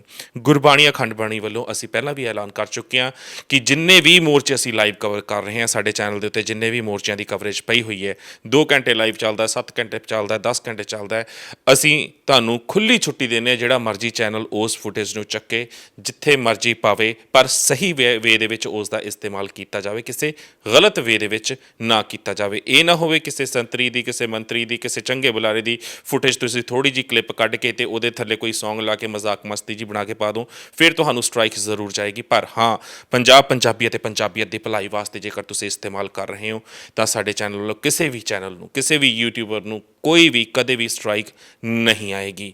ਅੰਤ ਦੇ ਵਿੱਚ ਮੈਂ ਇਹੀ ਕਹਿਣਾ ਚਾਹਾਂਗਾ ਕਿ ਤੁਸੀਂ ਸ਼ੁਰੂਆਤ ਦੇ ਵਿੱਚ ਗੱਲ ਕੀਤੀ ਸੀ ਕਿ ਸਾਡੇ ਵਿੱਚੋਂ ਬਹੁਤ ਸਾਰੇ ਸਿੱਖ ਵੀਰ ਅਜਿਹੇ ਨੇ ਜਿਹੜੇ ਬਹੁਤ ਵੱਡੇ ਵੱਡੇ ਬਿਜ਼ਨਸਮੈਨ ਬਣ ਗਏ ਨੇ। ਇਸ ਟੌਪਿਕ ਦੇ ਉੱਤੇ ਅਸੀਂ ਅਗਲੇ ਸ਼ੋਅ ਦੇ ਵਿੱਚ ਗੱਲ ਜ਼ਰੂਰ ਕਰਾਂਗੇ। ਪਰ ਅੰਤ ਦੇ ਵਿੱਚ ਦੇਸ਼ ਵਿਦੇਸ਼ ਦੀ ਸੰਗਤ ਨੂੰ ਤੁਸੀਂ ਕੀ ਕਹਿਣਾ ਚਾਹੋਗੇ? ਮੈਂ ਇਹੋ ਬੇਨਤੀ ਕਰਾਂਗਾ ਕਿ ਸੰਸਾਰ ਤੋਂ ਹਰ ਮਨੁੱਖ ਨੇ ਚਲੇ ਜਾਣਾ ਅਤੇ ਇਤਿਹਾਸ ਉਹਨਾਂ ਲੋਕਾਂ ਦਾ ਲਿਖਿਆ ਜਾਂਦਾ ਜਿਹੜੇ ਕੁਝ ਆਪਣੇ ਆਪਣੇ ਖੇਤਰ ਦੇ ਵਿੱਚ ਆਪਣੀ ਜ਼ਿੰਮੇਵਾਰੀ ਪੂਰੀ ਦਿਆਨਦਾਰੀ ਨਾਲ ਨਿਭਾ ਕੇ ਜਾਂਦੇ ਨੇ। ਮਨੁੱਖ ਜਿਹੜਾ ਉਹ ਹਮੇਸ਼ਾ ਅਧੂਰਾ ਰਹੇਗਾ, ਪੂਰਾ ਅਕਾਲ ਪੁਰਖ ਹੈ, ਪਰਮਾਤਮਾ ਹੈ। ਸੋ ਸਾਨੂੰ ਪੂਰਾ ਬਣਨ ਵਾਸਤੇ ਗੁਰੂ ਦਾ ਭਾਉ ਭਾਵਨੀ ਜਿਹੜੀ ਹੈ ਉਹ ਆਪਣੇ ਅੰਦਰ ਰੱਖਣੀ ਪਵੇਗੀ। ਸੱਚ ਦੇ ਮਾਰਗ ਚੱਲਦਿਆਂ, ਸੱਚੇ ਮਾਰਗ ਚੱਲਦਿਆਂ ਉਸਤਤ ਕਰੇ ਜਹਾਨ। ਅਤੇ ਪੂਰੀ ਦੁਨੀਆ ਦੇ ਵਿੱਚ ਉਹਨਾਂ ਨੂੰ ਹੀ ਨੇਕੀ ਮਿਲਦੀ ਹੈ, ਉਹਨਾਂ ਨੂੰ ਹੀ ਮਾਣ ਸਤਿਕਾਰ ਮਿਲਦਾ ਜਿਹੜੇ ਸੱਚੇ ਦਿਲੋਂ ਸੰਘਰਸ਼ ਕਰਦੇ ਨੇ। ਸਾਡੇ ਸਾਹਮਣੇ ਸਾਡੇ ਗੁਰੂ ਸਾਹਿਬਾਨ, ਸਾਡੇ ਸਾਹਮਣੇ ਸਾਡੇ ਸ਼ਹੀਦ, ਸਾਡੇ ਸਾਹਮਣੇ ਸੰਘਰਸ਼ਸ਼ੀਲ ਉਹ ਲੋਕ ਨੇ ਜਿਨ੍ਹਾਂ ਨੇ ਕੁਰਬਾਨੀਆਂ ਆਪਣੇ ਦੇ ਕੇ ਅਤੇ ਆਪਣਾ ਸਰੀਰ ਦੀ ਆਹੂਤੀ ਦੇ ਕੇ ਅੱਗੇ ਵਧੇ ਨੇ। ਸੋ ਆਪਾਂ ਨੂੰ ਵੀ ਇਸ ਨੇਕ ਕਾਰਜ ਵਾਸਤੇ, ਜਿੱਥੇ ਅੱਜ ਸਾਡਾ ਆਪਣਾ ਕਿੱਤਾ ਉਹਨੂੰ ਇੱਕ ਸੱਟ ਮਾਰਨ ਦੀ ਕੋਸ਼ਿਸ਼ ਕੀਤੀ ਜਾ ਰਹੀ ਹੈ, ਅਤੇ ਅਸੀਂ ਸਰਕਾਰਾਂ ਨੂੰ ਪੁਰਅਮਨ ਢੰਗ ਦੇ ਨਾਲ ਮਜਬੂਰ ਕਰ ਦਈਏ ਕਿ ਉਹ ਸਾਡੇ ਨਾਲ ਬੈਠ ਕੇ ਸਾਨੂੰ ਦੱਸਣ ਕਿ ਉਹ ਸਾਡੇ ਨਾਲ ਧੱਕਾ ਕਰ ਕਿਉਂ ਰਹੇ ਨੇ, ਅਤੇ ਉਹਨਾਂ ਨੂੰ ਇਹ ਅਜਿਹੇ ਧੱਕੇ ਕਰਨ ਤੋਂ ਅਸੀਂ ਰੋਕ ਦਈਏ। ਇਹ ਇਕਜੁੱਟਤਾ ਦੇ ਨਾਲ ਹੋਣਾ। ਉਸ ਦੇ ਵਿੱਚ ਜਿਹੜੇ ਲੋਕ ਮਤਭੇਦ ਵੀ ਰੱਖਦੇ ਨੇ ਉਹਨਾਂ ਨੂੰ ਮਤਭੇਦ ਪਾਸੇ ਰੱਖ ਕੇ ਇਕਜੁੱਟਤਾ ਦੇ ਨਾਲ ਜਿਸ ਵੀ ਤਰੀਕੇ ਨਾਲ, ਜੇ ਮੈਂ ਮੋਰਚੇ ਵਿੱਚ ਨਹੀਂ ਜਾਂਦਾ ਤਾਂ ਇਹਦਾ ਮਤਲਬ ਨਹੀਂ ਕਿ ਮੈਂ ਮੋਰਚੇ ਦਾ ਵਿਰੋਧੀ ਹਾਂ। ਮੈਂ ਵੀ ਉਸ ਦੇ ਹੱਕ ਵਿੱਚ ਅਰਦਾਸ ਕਰ ਸਕਦਾ, ਚੰਗਾ ਸੁਝਾਅ ਦੇ ਸਕਦਾ। ਸੋ ਮੇਰੀ ਬੇਨਤੀ ਹੈ ਕਿ ਇਸ ਨੂੰ ਸੁਚਾਰੂ ਢੰਗ ਦੇ ਨਾਲ ਜਿੱਤ ਵੱਲ ਵਧਾਉਣਾ ਚਾਹੀਦਾ। ਵਾਹਿਗੁਰੂ ਜੀ ਕਾ ਖਾਲਸਾ, ਵਾਹਿਗੁਰੂ ਜੀ ਕੀ ਫਤਿਹ। ਪੀਰ ਜੀ ਦੀਆਂ ਗੱਲਾਂ ਸੁਣ ਕੇ ਕੁਝ ਲਾਈਨਾਂ ਜ਼ਹਿਨ ਦੇ ਵਿੱਚ ਆ ਰਹੀਆਂ ਨੇ। ਕਹਿੰਦੇ ਕੁਛ ਲੋਕ ਚਲੇ ਥੇ ਮੇਰੇ ਸਾਥ मेरे अपने बनकर, कुछ लोग चले थे मेरे साथ मेरे अपने बनकर, सीने से लगाया उन्होंने प्यार दिखाकर, लेकिन पता ना था जब ज़रूरत होगी मुझे उनकी, लेकिन पता ना था जब ज़रूरत होगी मुझे उनकी, वो खंजर मार के हमें तुरंत चले जाएंगे। ਇਹ ਚੀਜ਼ਾਂ ਅਕਸਰ ਸਾਡੇ ਭਰੋਸੇ ਦੇ ਨਾਲ ਹੁੰਦੀਆਂ ਆਈਆਂ ਨੇ ਤੇ ਇਹ ਚੀਜ਼ਾਂ ਅਕਸਰ ਸਿਆਸਤਦਾਨ ਕਰਦੇ ਆਏ ਨੇ, ਕਿਉਂਕਿ ਜਦੋਂ ਵੀ 5 ਸਾਲਾਂ ਬਾਅਦ ਇਲੈਕਸ਼ਨ ਹੁੰਦੀ ਹੈ, ਹਰ ਸਰਕਾਰ ਆਪਣਾ ਮੈਨੀਫੈਸਟੋ ਚੱਕ ਕੇ ਤੁਹਾਡੇ ਸਾਹਮਣੇ ਆ ਜਾਂਦੀ ਹੈ। ਪੰਜਾਬ ਦੀ ਆਵਾਮ ਭਰੋਸਾ ਕਰਦੀ ਹੈ, ਵੋਟਾਂ ਪਾ ਦਿੰਦੀ ਹੈ। ਕੁਝ ਅਜਿਹੇ ਵੀ ਵਿਚਾਰੇ ਹੈ ਨੇ ਜੋ ਬੋਤਲ ਪਿੱਛੇ ਵਿਕ ਜਾਂਦੇ ਨੇ, ਜਾਂ ਕੁਝ ਚੰਨ ਰੁਪਈਆਂ ਪਿੱਛੇ ਵਿਕ ਜਾਂਦੇ ਨੇ, ਜਾਂ ਕਹਿ ਦਿੰਦੀ ਹੈ ਕਿ ਇੱਕ ਪਰਿਵਾਰ ਦੀ ਰਾਜਨੀਤੀ ਹੈ, ਇੱਕ ਪਿੰਡ ਨੂੰ ਪੂਰੇ ਦੇ ਪੂਰੇ ਨੂੰ ਭਰਮਾ ਲਿਆ ਜਾਂਦਾ ਹੈ। ਉਹ ਪੂਰਾ ਦਾ ਪੂਰਾ ਪਿੰਡ ਕਹਿ ਦਿੰਦੇ ਕਿ ਭਾਈ ਅਸੀਂ ਤਾਂ ਬਾਦਲਾਂ ਦੇ ਨਾਲ ਹਾਂ, ਅਸੀਂ ਤਾਂ ਉੱਧਰ ਹੀ ਜਾਵਾਂਗੇ, ਜਦ ਕਿ ਪਤਾ ਹੁੰਦਾ ਕਿ ਕੀ ਗੁਨਾਹ ਕੀਤੇ ਨੇ, ਕੀ ਗੁਨਾਹ ਹੋਏ ਨੇ। ਇਸ ਲਈ ਮੈਂ ਕਹਾਂਗਾ 2022 ਦੀਆਂ ਚੋਣਾਂ ਅੱਗੇ ਨੇ, ਕਿਸਾਨ ਮੋਰਚੇ ਥਾਂ ਥਾਂ 'ਤੇ ਲੱਗੇ ਹੋਏ ਨੇ। ਆਪਣੇ ਜ਼ਮੀਰ ਦੀ ਸੁਣਿਓ, ਆਪਣੀ ਆਤਮਾ ਦੀ ਆਵਾਜ਼ ਸੁਣਿਓ। ਕੋਈ ਸੰਤਰੀ ਆ ਜਾਵੇ, ਕੋਈ ਮੰਤਰੀ ਆ ਜਾਵੇ, ਕੋਈ ਕੁਝ ਵੀ ਬੋਲੇ, ਕਿਸੇ ਦੀ ਨਾ ਮੰਨਿਓ, ਆਪਣੀ ਆਤਮਾ ਦੀ ਮੰਨਿਓ, ਉਸ ਪਰਮਾਤਮਾ ਦੀ ਮੰਨਿਓ, ਕਿਉਂਕਿ ਉਹੀ ਤੁਹਾਡੀ ਆਤਮਾ 'ਚ ਅਸਲੀ ਸੱਚਾਈ ਦੀ ਆਵਾਜ਼ ਪਾਏਗਾ।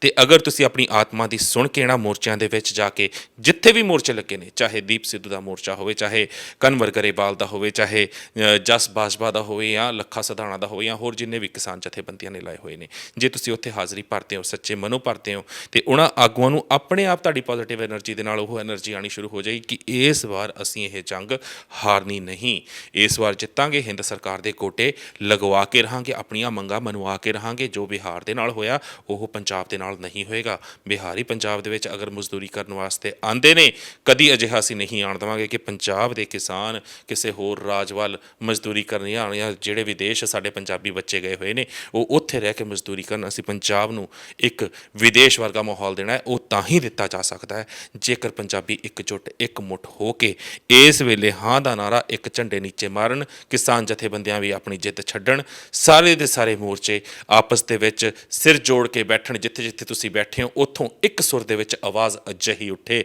ਕਿ ਦਿੱਲੀ ਕੰਬ ਜਾਵੇ। ਇਸੇ ਦੇ ਨਾਲ ਆਪਣੇ ਹੋਸਟ ਅਤੇ ਦੋਸਤ ਪ੍ਰੀਤ ਸੈਣੀ ਨੂੰ ਦਿਓ ਇਜਾਜ਼ਤ। ਪ੍ਰੋਗਰਾਮ ਚੰਗਾ ਲੱਗਿਆ ਹੋਵੇ ਲਾਈਕ ਤੇ ਸ਼ੇਅਰ ਜ਼ਰੂਰ ਕਰਨਾ, ਬਾਕੀ ਆਪਣੀਆਂ ਭਾਵਨਾਵਾਂ ਨੀਚੇ ਕਮੈਂਟਸ ਦੇ ਵਿੱਚ ਤੁਸੀਂ ਵਿਅਕਤ ਕਰ ਸਕਦੇ ਹੋ। ਦਿਓ ਇਜਾਜ਼ਤ ਜੀ। ਵਾਹਿਗੁਰੂ ਜੀ ਕਾ ਖਾਲਸਾ, ਵਾਹਿਗੁਰੂ ਜੀ ਕੀ ਫਤਿਹ।